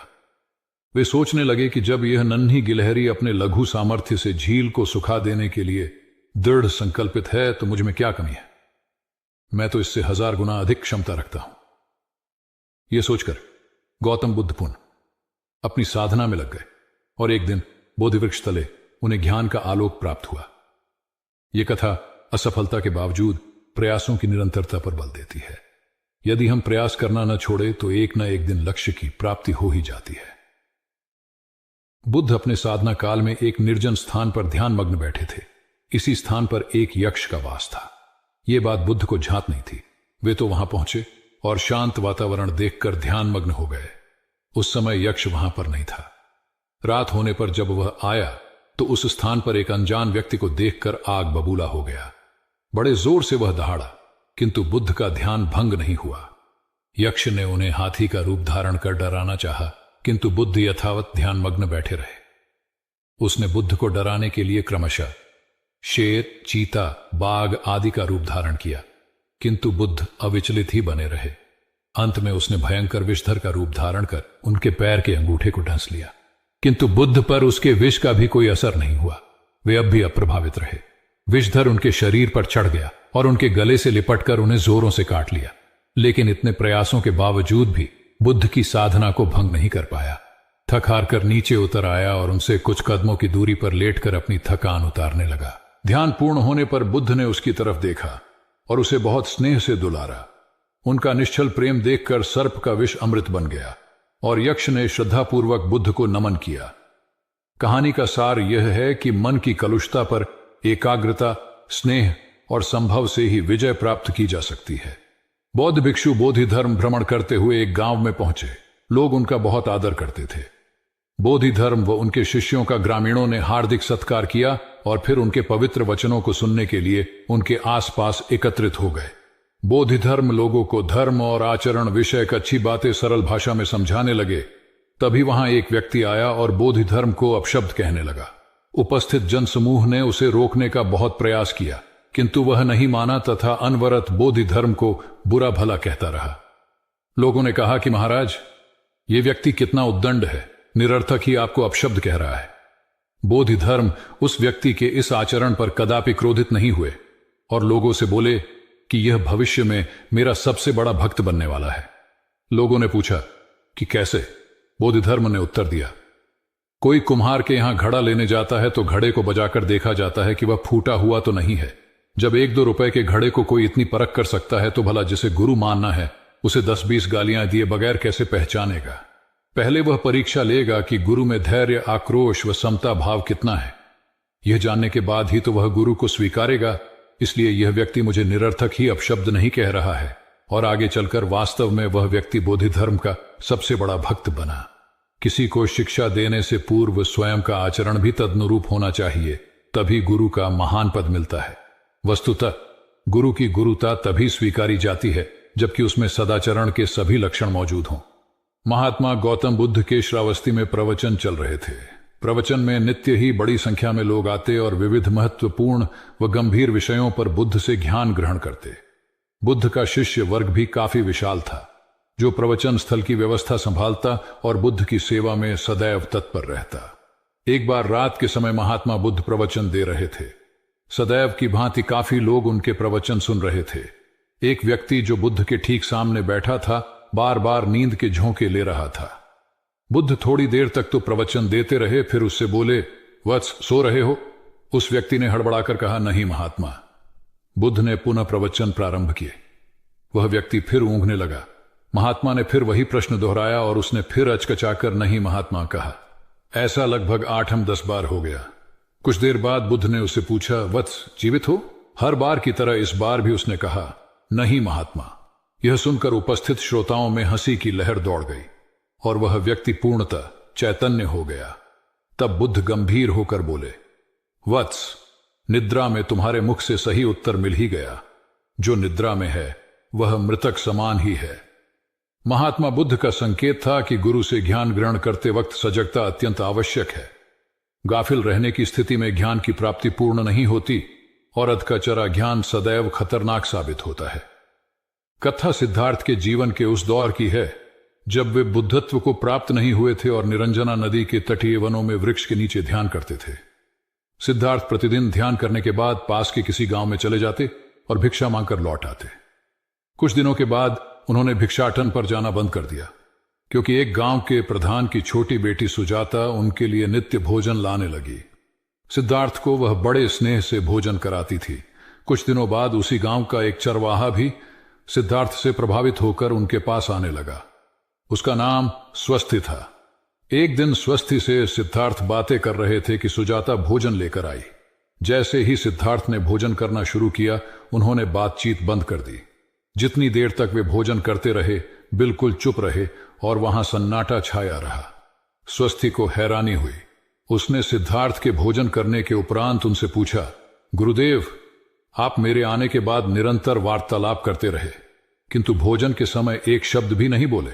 इसका क्या कारण है? सिद्धार्थ बोले, भोजन का निर्माण बड़ी कठिनाई से होता है।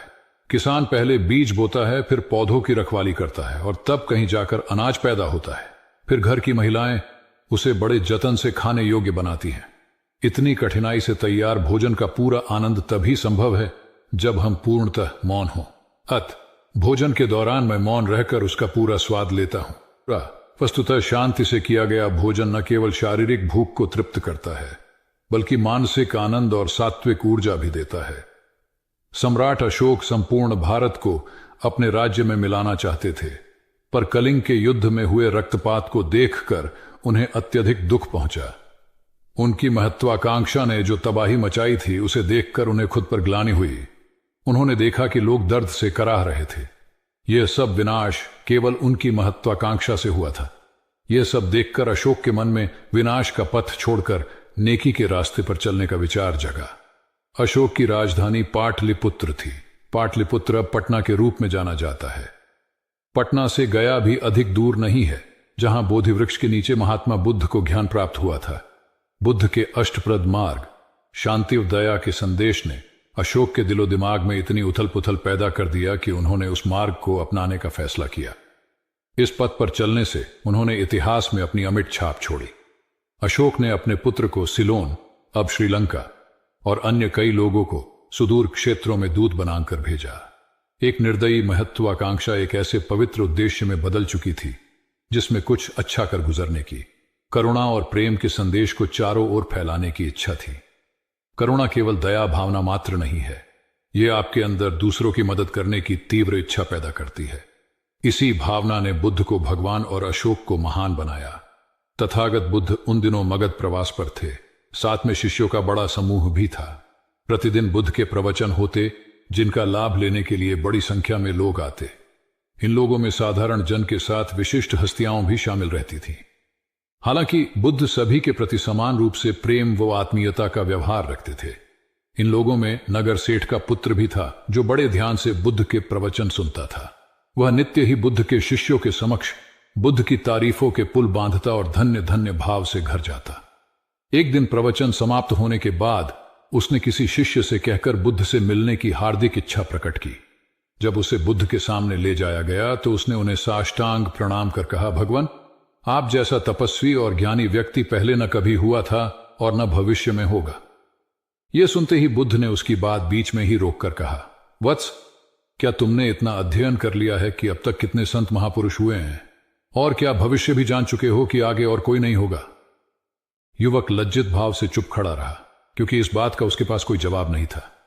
बुद्ध ने अपनी बात समाप्त करते हुए उसे सीख दी, सदैव अपनी आंखें खुली रखो। जो जैसा है उसे वैसा ही महत्व दो। किसी से उसकी तुलना मत करो। कथा का सार यह है कि किसी भी क्षेत्र के अधिकारी विद्वान की स्वतंत्र रूप से प्रशंसा करना उचित है, किंतु सर्वश्रेष्ठ बताना अनुचित, क्योंकि श्रेष्ठता को व्यक्ति, समय व स्थान की सीमाओं में नहीं बांधा जा सकता। आनंद भगवान बुद्ध के प्रमुख व प्रिय शिष्य थे। उनके स्वभाव में उदारता, स्नेह व सहिष्णुता जैसे गुण शामिल थे। वे सभी के प्रति समान व्यवहार करते थे। उनकी दृष्टि में कोई छोटा या बड़ा नहीं था।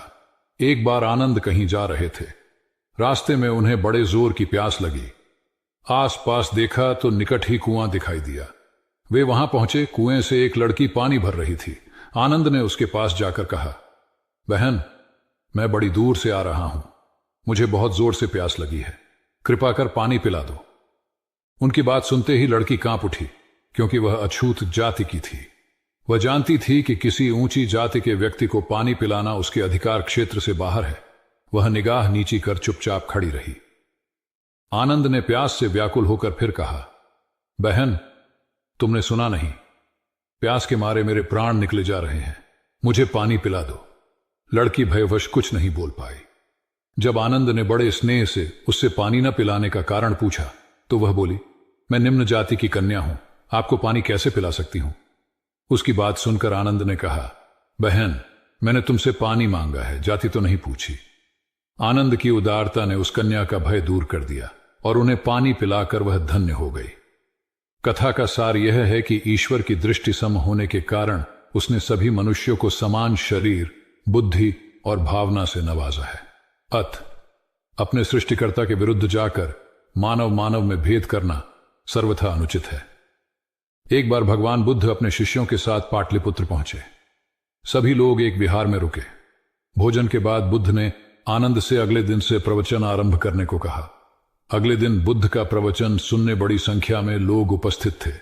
बुद्ध प्रवचन देने के बाद लोगों से मिलते, उनकी समस्याएं सुनते और नेक सलाह देते। एक दिन प्रवचन के समय बुद्ध के शिष्य आनंद ने उनसे पूछा, भंते, आपके सामने हजारों लोग बैठे हैं, बताइए कि इनमें सबसे सुखी कौन है?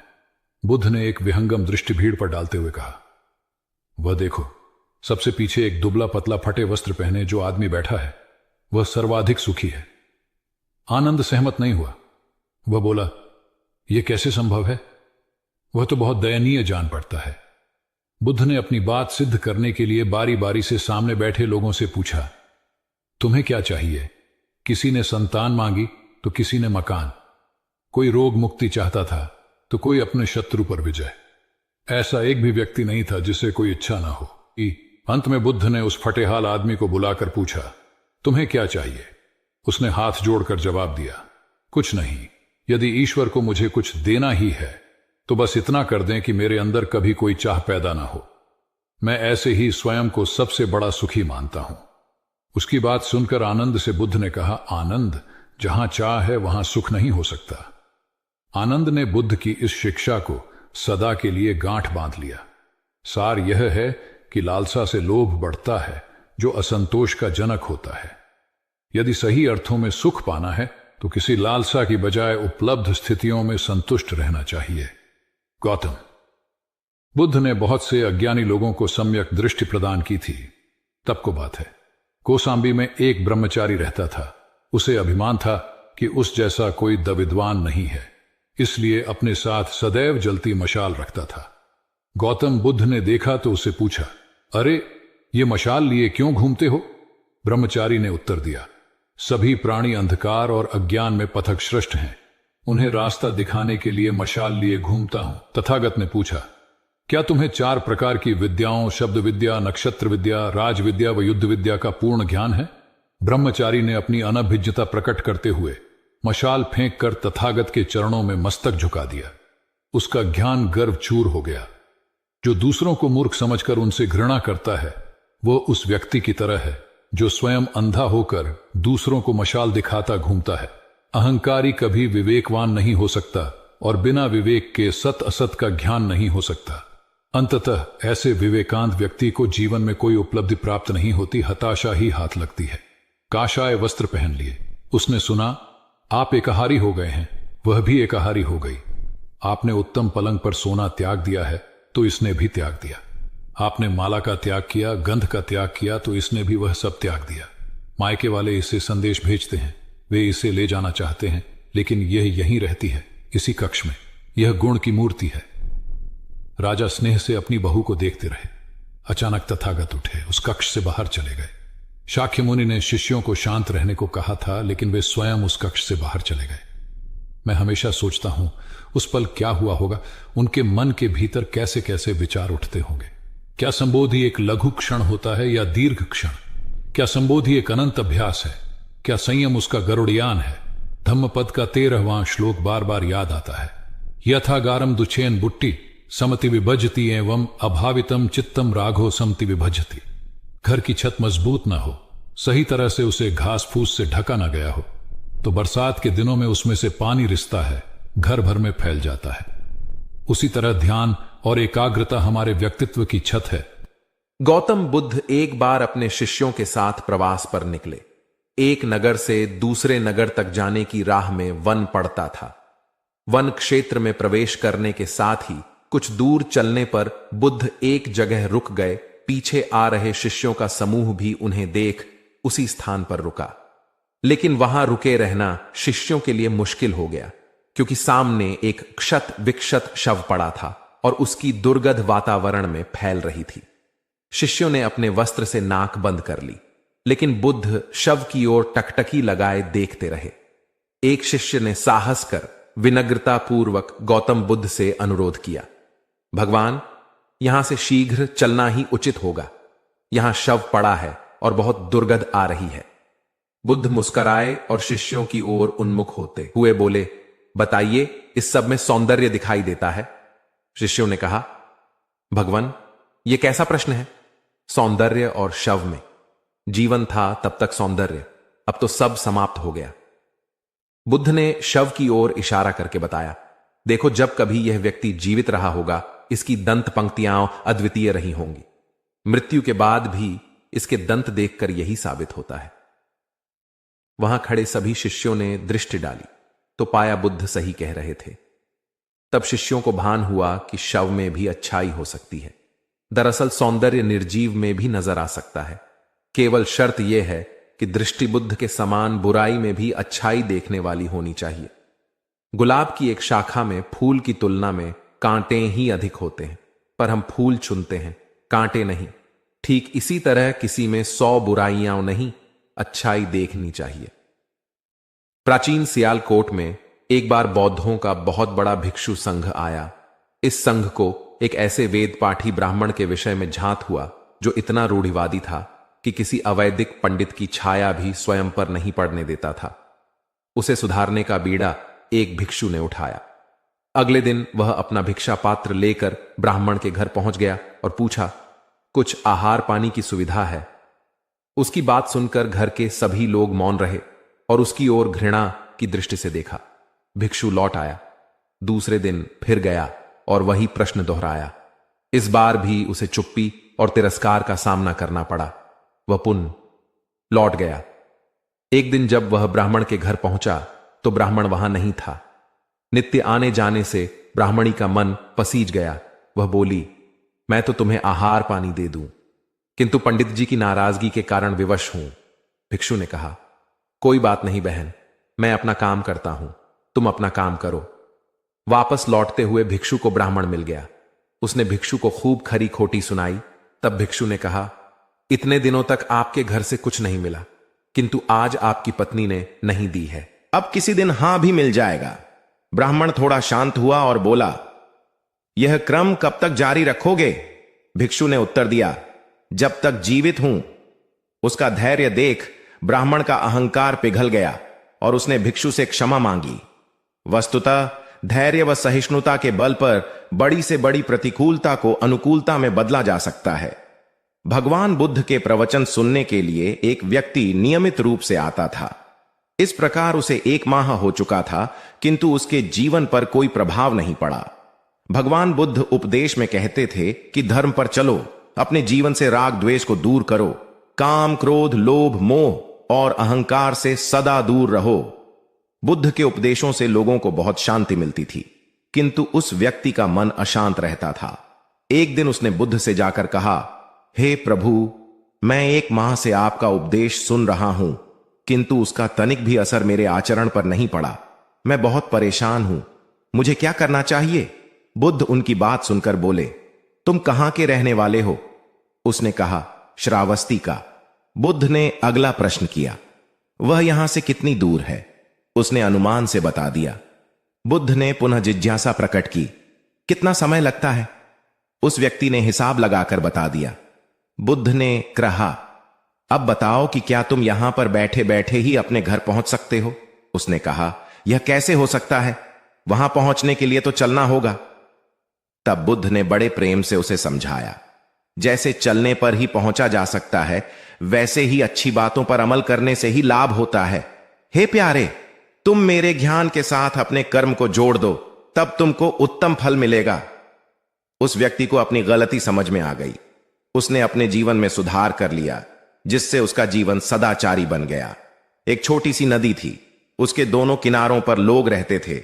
नदी के पानी से दोनों ओर के लोग अपना अपना काम चलाते थे और सुखमय जीवन बिताते थे। एक बार संयोग से पानी को लेकर दोनों पक्षों में तनातनी हो गई। वे एक दूसरे पर आरोप लगा रहे थे कि तुम ज्यादा पानी ले रहे हो।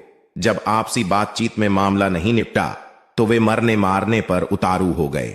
उनके पास जो भी हथियार थे उन्हें तत्काल निकाल लाए और एक दूसरे पर टूट पड़ने को आमादा हो गए। तभी किसी ने जाकर भगवान बुद्ध को सूचना दी। उन्होंने दोनों पक्षों के प्रतिनिधियों को बुलाया और तकरार का कारण पूछा। दोनों प्रतिनिधियों ने अपना अपना पक्ष रखा। बुद्ध ने दोनों की बातें सुनी और मुस्कुराकर कहा, तो तुम लोग क्या करोगे? दोनों प्रतिनिधियों ने आवेश में आकर कहा, हम खून की नदियां बहा देंगे। भगवान बुद्ध ने कहा, तो तुम्हें खून चाहिए? उन लोगों ने हतप्रभ होकर बुद्ध की ओर देखा, फिर बोले, नहीं, हमें पानी चाहिए। भगवान बुद्ध ने कहा, तो तुम्हें खून चाहिए? उन लोगों ने हतप्रभ होकर बुद्ध की ओर देखा, फिर बोले, नहीं, हमें पानी चाहिए। तब सहज भाव से बुद्ध ने कहा, खून बहाकर खून मिलेगा, पानी कैसे पाओगे? कुछ ठहर कर आगे बुद्ध बोले, याद रखो, हिंसा हिंसा को बढ़ाती है, बैर बैर को बढ़ाता है। नदी से ही सीख लो कि वह किसी से लड़ती नहीं, वह निश्चल भाव से अपने जल का सभी के लिए दान करती है। बुद्ध के शब्दों ने जादू जैसा काम किया और दोनों पक्षों की समस्या का सहज रूप से समाधान हो गया। दोनों पक्ष मिल बांटकर पानी का उपयोग करने लगे। कुल बुद्ध एक दिन वैशाली में प्रवचन दे रहे थे। विशाल जनसमूह उन्हें अत्यंत शांति और तन्मयता से सुन रहा था। कहीं कोई शोर नहीं था, मात्र बुद्ध की वाणी गूंज रही थी। बुद्ध के शिष्यों के साथ उपस्थित लोग बुद्ध के अमृत वचनों का पान पूर्ण एकाग्रता से कर रहे थे। तभी उस शांत वातावरण में खलल उत्पन्न करती एक व्यक्ति की जोरदार आवाज आई, आज मुझे सभा में बैठने की अनुमति क्यों नहीं दी गई? बुद्ध उस व्यक्ति का चिल्लाना सुनकर भी मौन रहे। उस व्यक्ति ने पुनः चिल्लाकर यही प्रश्न पूछा। बुद्ध ने नेत्र बंद कर लिए। उनका एक शिष्य बोल उठा, भगवान, बाहर खड़े अपने इस शिष्य को अंदर आने की अनुमति दीजिए। बुद्ध ने नेत्र खोलकर कहा, नहीं, यह अस्पृश्य है। शिष्यगण बुद्ध के मुंह से अस्पृश्य शब्द सुनकर विस्मित हुए और उन्होंने पूछा, वह अस्पृश्य क्यों? कैसे? भगवान, आपके धर्म में तो जात पात का भेद नहीं है। बुद्ध बोले, आज यह क्रोध में आया है। क्रोध से जीवन की एकता भंग होती है। क्रोध ही मानसिक हिंसा करता है। किसी भी कारण से क्रोध करने वाला अस्पृश्य है। उसे कुछ देर तक स्मरण कर लेना चाहिए कि अहिंसा परम धर्म है। कथा का उपदेश यह है कि क्रोध एक असात्विक भाव है जो कर्ता और भोक्ता दोनों के लिए हानिकारक होता है। अतः इससे बचते हुए शांति से विचारने व कार्य करने की प्रवृत्ति अपनानी चाहिए।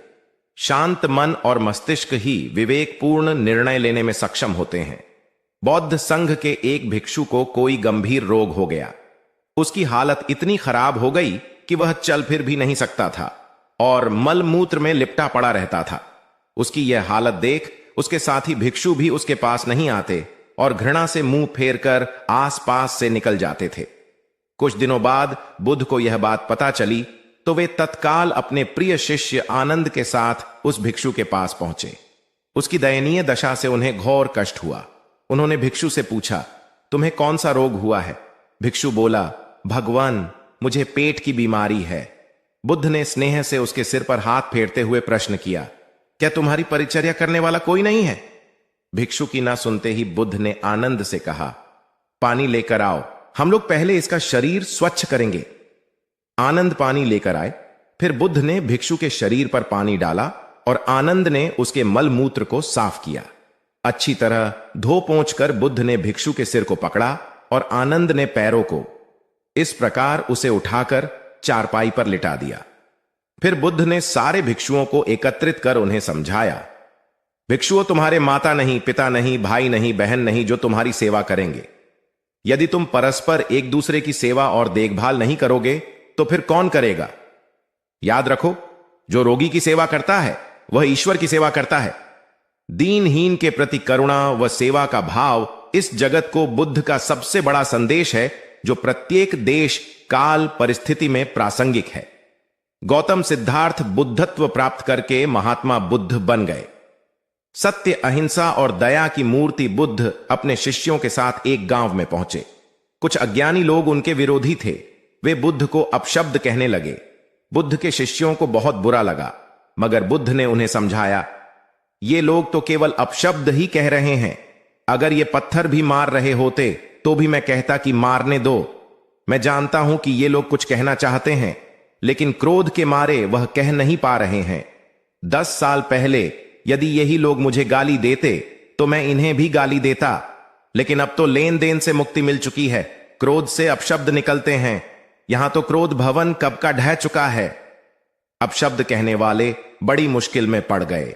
तभी बुद्ध ने अपने शिष्यों से पूछा, इस गांव में कुछ लोग अपशब्द कह रहे हैं, इन्हें बताओ कि वहां के लोग फल और मिठाइयां यहां लेकर आए थे। बुद्ध ने पूछा, फिर मैंने क्या किया था? शिष्यों ने बताया, आपने सारे फल और मिठाइयां यह कहकर वापस कर दी कि अब लेने वाला विदा हो चुका है, इन्हें वापस ले जाओ। आपने कहा था कि 10 साल पहले आते तो मैं सारे उपहार ले लेता। बुद्ध ने पूछा, फिर उन लोगों ने मिठाइयों का क्या किया होगा? शिष्यों ने बताया, गांव में बांट दी होगी। बुद्ध बोले, उन लोगों ने मिठाइयां गांव में बांट दी, लेकिन मैं उन लोगों से कहूंगा कि अपशब्द में न बांटें। बुद्ध फिर बोले, ये लोग अपशब्दों के थाल सजाकर लाए हैं, लेकिन ये गलत आदमी के पास आ गए हैं। ये मुझसे क्रोध नहीं करवा सकते। ठीक खूंटी की तरह जो किसी को नहीं टांगती, लोग उस पर वस्त्र टांग देते हैं। एक बार जैतवन के सभी ग्रामवासी भगवान बुद्ध के दर्शन करने और उपदेश सुनने के लिए एकत्र हुए। उस समय महाकश्यप, मौदगल्यायन, सारिपुत्र, चुंद और देवदत्त जैसे प्रबुद्ध जन बुद्ध के साथ धर्म विषय गंभीर चर्चा में तन्मय थे। ग्रामवासी थोड़ा ठिठक कर खड़े हो गए, क्योंकि इतने ज्ञानी जनों के बीच उन सभी को असहज सा महसूस हो रहा था। कुछ देर बाद बुद्ध की दृष्टि इन ग्रामवासियों पर पड़ी। उन्होंने तुरंत धर्म चर्चा रोक दी। प्रबुद्ध जन बुद्ध के इस व्यवहार पर चकित हो उठे और प्रश्नात्मक दृष्टि से उनको ओर देखा।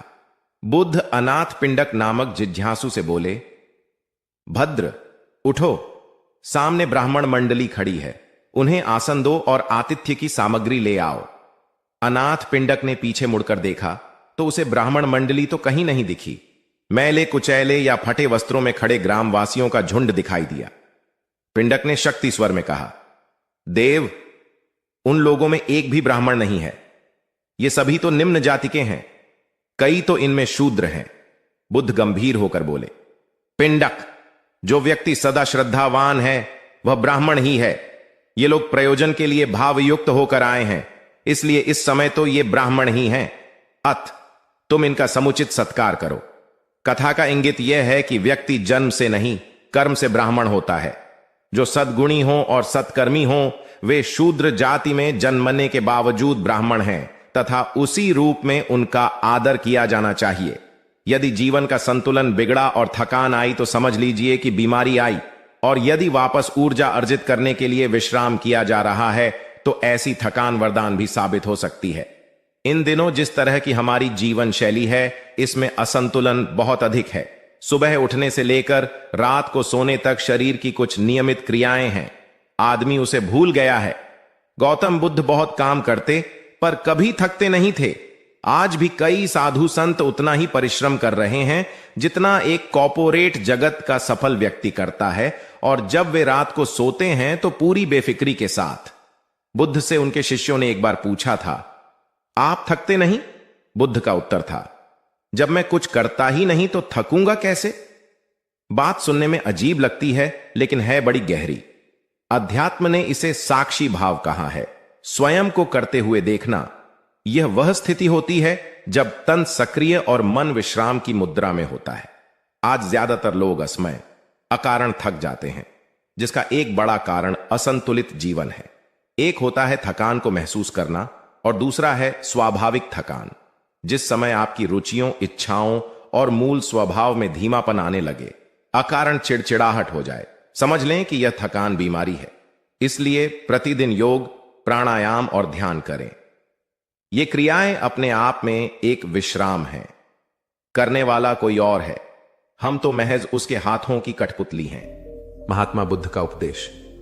दाता दाता चले गए, रह गए अब कंजूस। दान मान समझे नहीं, लड़ने को तजबूत। एक बार प्रदेश में अकाल पड़ा। यह देखकर गौतम बुद्ध को बड़ा दुख हुआ। उन्होंने लोगों से कहा कि बहुत से लोग अन्न और वस्त्र के लिए तरस रहे हैं। उनकी सहायता करना हर मनुष्य का धर्म है। आप लोगों से जो कुछ बने वह दान करें। बुद्ध का उपदेश सुनकर सब लोग बिना दिए अपने अपने घर चले गए। एक गरीब व्यक्ति बैठा ही रहा। उसने सोचा कि मेरे पास तो ये वस्त्र हैं, अगर मैं इन्हें उतार कर दे दूंगा तो नंगा हो जाऊंगा। उसने फिर से सोचा कि मनुष्य बिना वस्त्र के पैदा होता है और बिना वस्त्र के ही चला जाता है। न जाने कितने साधु सन्यासी बिना वस्त्र के रहते हैं, फिर मैं बिना वस्त्र के क्यों नहीं रह सकता। उसने अपने वस्त्र उतार कर बुद्ध को दे दिए। भगवान बुद्ध ने उसे आशीर्वाद दिया। वह प्रसन्न होकर घर की ओर चल पड़ा। वह खुशी से चिल्लाकर कह रहा था, मैंने अपने आधे मन को जीत लिया है। तभी सामने से राजा की सवारी आ रही थी। उस गरीब की बात सुनकर राजा ने उसे अपने पास बुलाया और पूछा कि तुमने आधे मन को कैसे जीता है। उस गरीब ने कहा कि भगवान बुद्ध दुखियों के लिए दान मांग रहे थे। यह सुनकर मैंने अपने वस्त्र उतार दिए। पहले तो मेरे मन ने इनकार किया, फिर मैंने उसे समझाया कि मनुष्य बिना वस्त्र के पैदा होता है और मृत्यु होने पर साथ में कुछ भी नहीं जाता। राजा उसकी बात से बड़ा प्रसन्न हुआ। उसने मोतियों का हार और कीमती वस्त्र उसे दिए। उसने वह सब ले जाकर भगवान बुद्ध के चरणों में रख दिए। बुद्ध ने उसे हृदय से लगाते हुए कहा, जो दूसरों के लिए अपना सब कुछ दे देता है उसकी बराबरी कोई नहीं कर सकता। बुद्ध ने बालक को समझाया। गौतम बुद्ध ने समझाया ज्ञानी आदमी कैसे अपने ऊपर शासन करना जानता है। एक लड़का बहुत चतुर था। उसने बहुत सी कलाएं सीखी। उसे तीर चलाना आ गया। वह नाव खेने लगा और बढ़िया से बढ़िया मकान बनाना सीख गया। उसके बाद वह घर लौटा। बड़े घमंड से वह लोगों से कहता, इस दुनिया में मेरे मुकाबले का कोई नहीं है, मैं सब कुछ जानता हूं। गौतम बुद्ध ने यह देखा तो सोचा, इसे शिक्षा देनी चाहिए। उन्होंने एक बूढ़े का रूप बनाया और हाथ में भिक्षा पात्र लेकर उसके पास गए। लड़के ने पूछा, तुम कौन हो? बुद्ध ने कहा, मैं अपने मन को वश में रखने वाला एक आदमी हूं। उनकी बात लड़के को समझ में नहीं आई। उसने कहा, आपका मतलब? बुद्ध बोले, कोई आदमी तीर चलाना जानता है, कोई नाव खेना जानता है, कोई घर बनाना जानता है, लेकिन ज्ञानी आदमी अपने ऊपर शासन करना जानता है।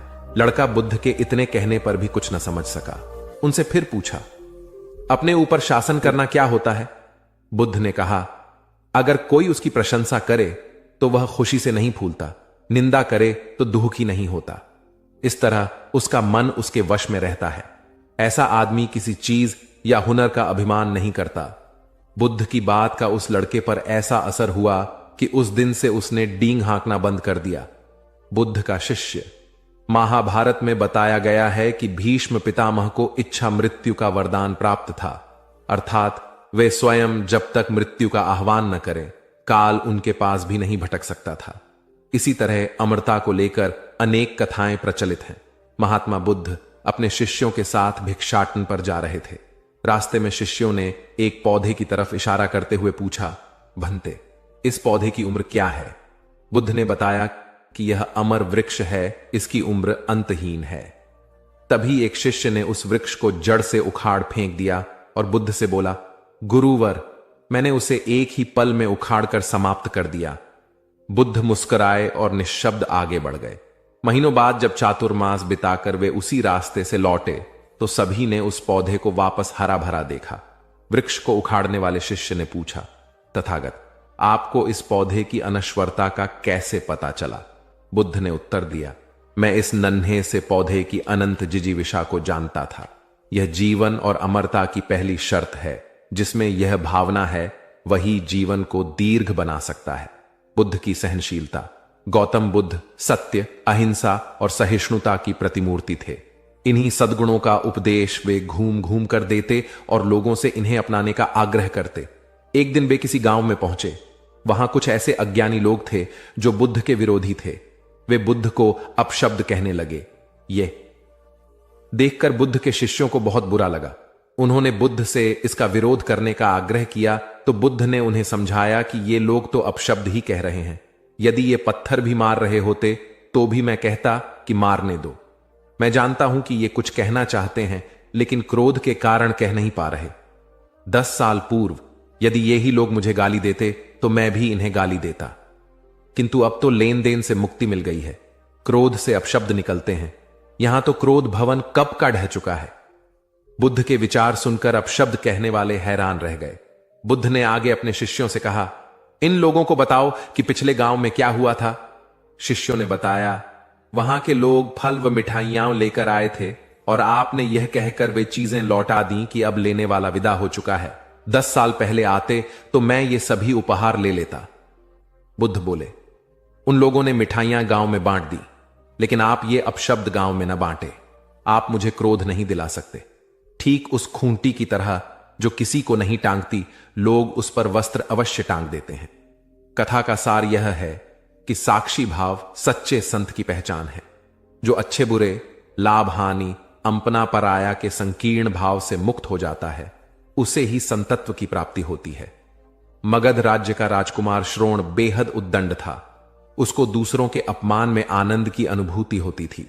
दूसरों को अपमानित करने में वह उम्र का ख्याल भी नहीं करता था। जब माता पिता उसकी हरकतों से बहुत परेशान हो गए तो उन्होंने अपने महल में भगवान बुद्ध को आमंत्रित किया। बुद्ध जब महल में आए तो उन्होंने राजकुमार के विषय में सभी बातें सुनी। उन्होंने राजा से राजकुमार को प्रवचन में लाने के लिए कहा। श्रोण अपने पिता के साथ आया और प्रवचन की समाप्ति पर वह बुद्ध के चरणों में लौट गया। बुद्ध के वचनों से प्रभावित होकर वह बौद्ध धर्म में दीक्षित हो गया। उसका जीवन पूर्णतः बदल गया। कुछ समय बाद उसने प्रायश्चित्त करने के लिए अन्न जल का त्याग कर दिया। उसके इस कठोर प्रण के विषय में जब भगवान बुद्ध को झात हुआ तो वे उसे देखने आए।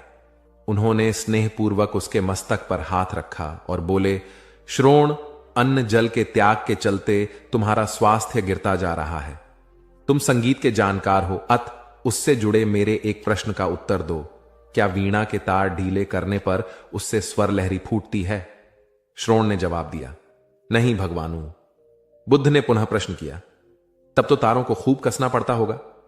श्रोण बोला, नहीं, अधिक कसने से तार टूट सकते हैं। तब तथागत बोले, वीणा से मधुर संगीत निकालने के लिए उसके तारों को न तो अधिक ढीला रखना चाहिए और न ही अधिक कसना चाहिए। इसी प्रकार हमारा जीवन भी एक वीणा की तरह ही है, जिसे भली भांति चलाने के लिए सभी वस्तुओं का पूर्ण त्याग उचित नहीं है। श्रोण ने कठोर प्रतिज्ञा से मुक्ति ले ली और सहज जीवन जीने लगा। यह कथा जीवन को नैसर्गिक तरीके से जीने पर बल देती है, जिसमें उचित आवश्यकताओं की पूर्ति और अतिरिक्त इच्छाओं पर नियंत्रण का संदेश शामिल है। यदि जीवन को आवश्यकता, पूर्ति और संयम के संयम से संचालित किया जाए तो परम शांति प्रदायक होता है। गौतम बुद्ध को उनके अनुयायी यदि स्नेह से कहीं बुलाते तो वे अवश्य जाते। फिर जब बुद्ध पहुंचते तो श्रोताओं की भारी भीड़ उमड़ पड़ती। बुद्ध के वचनों में जो अमृतत्व होता था, उसका पान करना सभी को प्रीतिकर लगता था। उनके उपदेशों में ऐसा कुछ अवश्य होता था जिससे गंभीर समस्याएं सुलझ जाती और कुछ न कुछ सार्थक भी प्राप्त होता। एक गरीब किसान गौतम बुद्ध का बहुत बड़ा भक्त था। एक दिन वह बुद्ध के पास आया और अपने गांव आने का आग्रह किया। बुद्ध उसके गांव पहुंचे तो सारा गांव उन्हें देखने व सुनने के लिए उमड़ पड़ा, किंतु वह किसान नहीं आया। हुआ यह कि उसी दिन किसान के बैलों की जोड़ी कहीं खो गई। किसान इस दुविधा में रहा कि बुद्ध का प्रवचन सुने या अपने बैलों को खोजे। काफी सोचने के बाद उसने अपने बैलों को खोजने का निर्णय किया। घंटों भटकने के बाद बैल मिले। थकाहारा किसान घर आया और भोजन कर सो गया। अगले दिन वह अति संकोच से क्षमा प्रार्थी बन बुद्ध के पास पहुंचा तो वे बड़े स्नेह से बोले, मेरी दृष्टि में यह किसान मेरा सच्चा अनुयायी है। इसने उपदेश से अधिक महत्व कर्म को दिया। यदि यह कल बैलों को न ढूंढते हुए उपदेश सुनता तो मेरी बातें इसकी समझ में नहीं आती, क्योंकि मन बैलों में अटका रहता। इसने कर्म को महत्व देकर प्रशंसनीय काम किया। सार यह है कि हम जहां जिस भूमिका में हों उसका ईमानदारी से निर्वाह करें। यही सच्ची आध्यात्मिकता है, क्योंकि प्रत्येक धर्म कर्म को ही सर्वोपरि महत्व देता है। गौतम बुद्ध को उनके अनुयायी यदि स्नेह से कहीं बुलाते तो वे अवश्य जाते। फिर जब बुद्ध पहुंचते तो श्रोताओं की भारी भीड़ उमड़ पड़ती। बुद्ध के वचनों में जो अमृतत्व होता था उसका पान करना सभी को प्रीतिकर लगता था। उनके उपदेशों में ऐसा कुछ अवश्य होता था जिससे गंभीर समस्याएं सुलझ जाती और कुछ न कुछ सार्थक भी प्राप्त हो। सार यह है कि हम जहां जिस भूमिका में हो उसका ईमानदारी से निर्वाह करें। यही सच्ची आध्यात्मिकता है, क्योंकि प्रत्येक धर्म कर्म को ही सर्वोपरि महत्व देता है। गौतम बुद्ध के पास उनका प्रिय शिष्य पूर्ण पहुंचा। बुद्ध ध्यानावस्था में बैठे थे। पूर्ण के पहुंचने पर उन्होंने आंखें थोड़ी सी खोली और पूर्ण से आने का कारण पूछा तो उसने कहा, मैं धर्म प्रचार के लिए जाना चाहता हूं, आपकी आज्ञा चाहिए। बुद्ध मुस्कुराए और कहा, पूर्ण, धर्म की राह बहुत मुश्किल है। तुम लोगों को अच्छी बातें बताने जाओगे और लोग तुम पर नाराज होंगे, हो सकता है कि अपशब्द भी कहे। इस पर पूर्ण ने कहा, कोई बात नहीं, मैं यह सोचकर उनकी बातों पर ध्यान नहीं दूंगा कि उन्होंने अपशब्द ही कहे, पिटाई तो नहीं की। बुद्ध बोले, हो सकता है कि कुछ लोग हाथ उठा दें। पूर्ण ने कहा, तब मैं यह सोचकर उन्हें क्षमा कर दूंगा कि उन्होंने मुझ पर शस्त्रों से प्रहार तो नहीं किया। बुद्ध फिर बोले, हे पूर्ण, हो सकता है कि कुछ लोग तुम पर शस्त्रों का भी उपयोग करें। पूर्ण ने उत्तर दिया, तब मैं यह सोचकर उनके प्रति कोई प्रतिकार की भावना नहीं रखूंगा कि उन्होंने मुझे मारा, पर जान से तो नहीं मार डाला, मुझे जीवित छोड़ दिया। बुद्ध ने फिर कहा, और यदि तुम्हारे प्राण ही ले लिए तब? पूर्ण ने तत्क्षण सिर झुकाकर कहा, तब मैं उनका आभारी रहूंगा कि उन्होंने धर्म के मार्ग पर मेरे प्राणों का उत्सर्ग करने में मेरी सहायता की। मैं उनके प्रति कृतज्ञ रहूंगा। तब बुद्ध ने आंखें खोली और आशीर्वाद देकर अनुमति दी तथा पूर्ण से कहा, अब तुम धर्म प्रचार करने के पात्र हो। जो किसी में भी कोई दोष न देखे वही सच्चा है। अच्छाई के मार्ग पर चलना बहुत मुश्किल काम है। जो इस राह पर चलता है उसके मार्ग में अनेक बाधाएं आती हैं, लेकिन जो व्यक्ति किसी में भी दोष न देखे वही बाधाओं को सहजता से पार कर अपने लक्ष्य को पूरा कर पाता है। एक बार गौतम बुद्ध जब वन से गुजर रहे थे, तब एक राक्षसी हाथ में तलवार लेकर प्रकट हुई और कहा, अरे बुद्ध, आज तुम्हारे प्रेम को मेरी घृणा के सामने झुकना ही पड़ेगा। आज तुम्हारे जीवन का अंतिम दिन है। बुद्ध ने मुस्कुराते हुए उत्तर दिया, मैं घृणा, उपहास और द्वेष के आगे नतमस्तक नहीं होऊंगा। मैं निंदा, प्रशंसा अथवा उपहास किसी से भी प्रभावित नहीं होता। तुम मुझसे इतनी घृणा करती हो, पर मैं तो तुमसे भी प्रेम करता हूं। राक्षसी ने पूछा, तुम मुझसे प्रेम क्यों करते हो? बुद्ध बोले, मैं तुम्हें मां का रूप देख रहा हूं और मां तो प्रेम का रूप होती है, उसमें हिंसा हो ही नहीं सकती। इतना सुनते ही राक्षसी के हाथ से तलवार गिर पड़ी। हे बुद्ध, तुम धन्य हो। इतना कहते ही बहदेवी में बदल गई और अंतर्धान हो गई। दरअसल जो लोग दूसरों से द्वेष करते हैं, अंत में एक दिन घृणा उन्हें नष्ट कर देती है। घृणा से घिरे हुए लोगों को एक दिन घृणा ले डूबती है। प्रेम सत्य के आवरण से ढका होता है। सत्य से जुड़ा हुआ व्यक्ति सदैव आनंद में जीता है। सत्य को केवल अपने तक सीमित मत रखो, उसे अपने कर्मों में ढालना होगा। सत्य रूपी गुलाब की खुशबू है कर्म। अपने कर्म को प्रेम और सत्य में डुबो कर करो।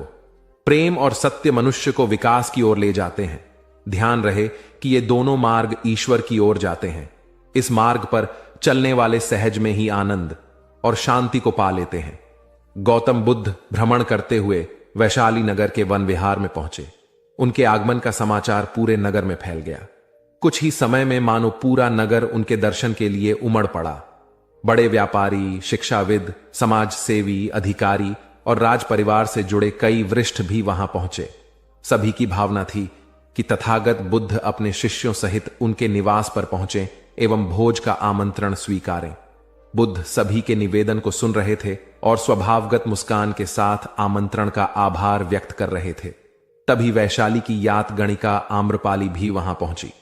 वह बुद्ध की शिक्षा से प्रेरित होकर बहुत पहले ही अपनी गणिका वृत्ति त्याग चुकी थी। उसने भी बुद्ध को भोजन का आमंत्रण दिया। बुद्ध ने तत्काल उसे स्वीकार किया और अगले दिन भिक्षुओं सहित उसके घर आने की सहमति दे दी। बुद्ध के एक शिष्य को यह बात अच्छी नहीं लगी कि इतने सारे वरिष्ठों के निवेदन के बावजूद बुद्ध ने आम्रपाली का आमंत्रण स्वीकारा। शिष्य की दृष्टि में आम्रपाली गणिका होने से घृणित कर्म से जुड़ी रही थी।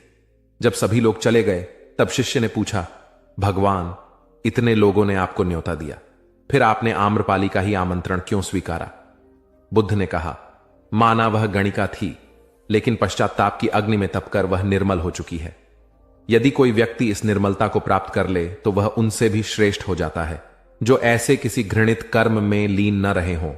ऐसे व्यक्ति का आमंत्रण स्वीकारने में संकोच नहीं होना चाहिए। कोई व्यक्ति जब तक बुरे कामों में संलग्न रहता है तब तक उससे दूरी रहे तो ठीक है, लेकिन जो बुरे कामों को छोड़ दे उसे स्वीकार करने में संकोच नहीं करना चाहिए। इससे उसकी अच्छाई की ओर बढ़ने की भावना को बल मिलता है। गौबुद्ध के जीवन की एक घटना है। उन्होंने नियम बना रखा था कि वे अपने संघ में स्त्रियों को स्थान नहीं देंगे। स्त्रियों के लिए भिक्षु होने की दीक्षा उन्होंने वर्जित कर रखी थी। एक समय गौतम बुद्ध एक गांव में ठहरे हुए थे। वहां महाप्रजापति गौतमी उनके पास पहुंची। उन्होंने बुद्ध से कहा, आप स्त्रियों को भी दीक्षा दें। किंतु बुद्ध ने अस्वीकार कर दिया। अनेक स्त्रियां इकट्ठी हुई और उन्होंने विचार किया कि कैसे गौतम बुद्ध से स्वीकृति प्राप्त की जाए। स्त्रियों ने निर्णय लिया कि स्वयं सेविकाएं बनकर गौतम बुद्ध के समक्ष पहुंचा जाए। गौतमी ने अपने बाल काटे, भिक्षु के वस्त्र पहने और अनेक स्त्रियों के साथ बुद्ध के सामने पहुंच गई। उनकी यह मांग थी कि स्त्रियों को भी दीक्षा दी जाए। बुद्ध ने उनकी बात को स्वीकार नहीं किया। स्त्रियां निराश हुई। जब बुद्ध के एक शिष्य आनंद ने स्त्रियों को देखा, उनके पांव सूजे हुए थे, उन पर धूल चढ़ी हुई थी, उनकी आंखों से आंसू बह रहे थे। उन्होंने पूछा, क्या बात है? स्त्रियों ने कहा, बुद्ध उनके धर्म और नियम के अनुसार हमें भिक्षु होने की दीक्षा नहीं दे रहे हैं। जब आनंद ने व्यक्तिगत रूप से बुद्ध से निवेदन किया, बुद्ध को उन्होंने याद दिलाया, इस समय यह सामाजिक मान्यता है कि स्त्रियां मोक्ष की अधिकारी नहीं हैं, पुरुषों के मुकाबले निम्न हैं। तो क्या आप भी यह मानते हैं और इसलिए उन्हें दीक्षित नहीं कर रहे हैं? बुद्ध का उत्तर था, मुझे गलत न समझा जाए। मेरी मान्यता है कि पुरुष की तरह ही स्त्री भी निर्वाण प्राप्त कर सकती है, लेकिन मैं कुछ व्यावहारिक कारणों से स्त्रियों को संघ में शामिल करने और दीक्षा देने की स्वीकृति प्रदान नहीं कर रहा हूं। आनंद का उत्तर था, सिद्धांत और व्यवहार में परिवर्तन करना चाहिए। बुद्ध को बात जच गई और उन्होंने यह घोषणा की, जो स्त्रियां भिक्षु होना चाहेंगी उन्हें कुछ नियमों का पालन करना होगा। स्त्रियों ने स्वीकार किया और तब से स्त्रियां भी बौद्ध बनने लगीं।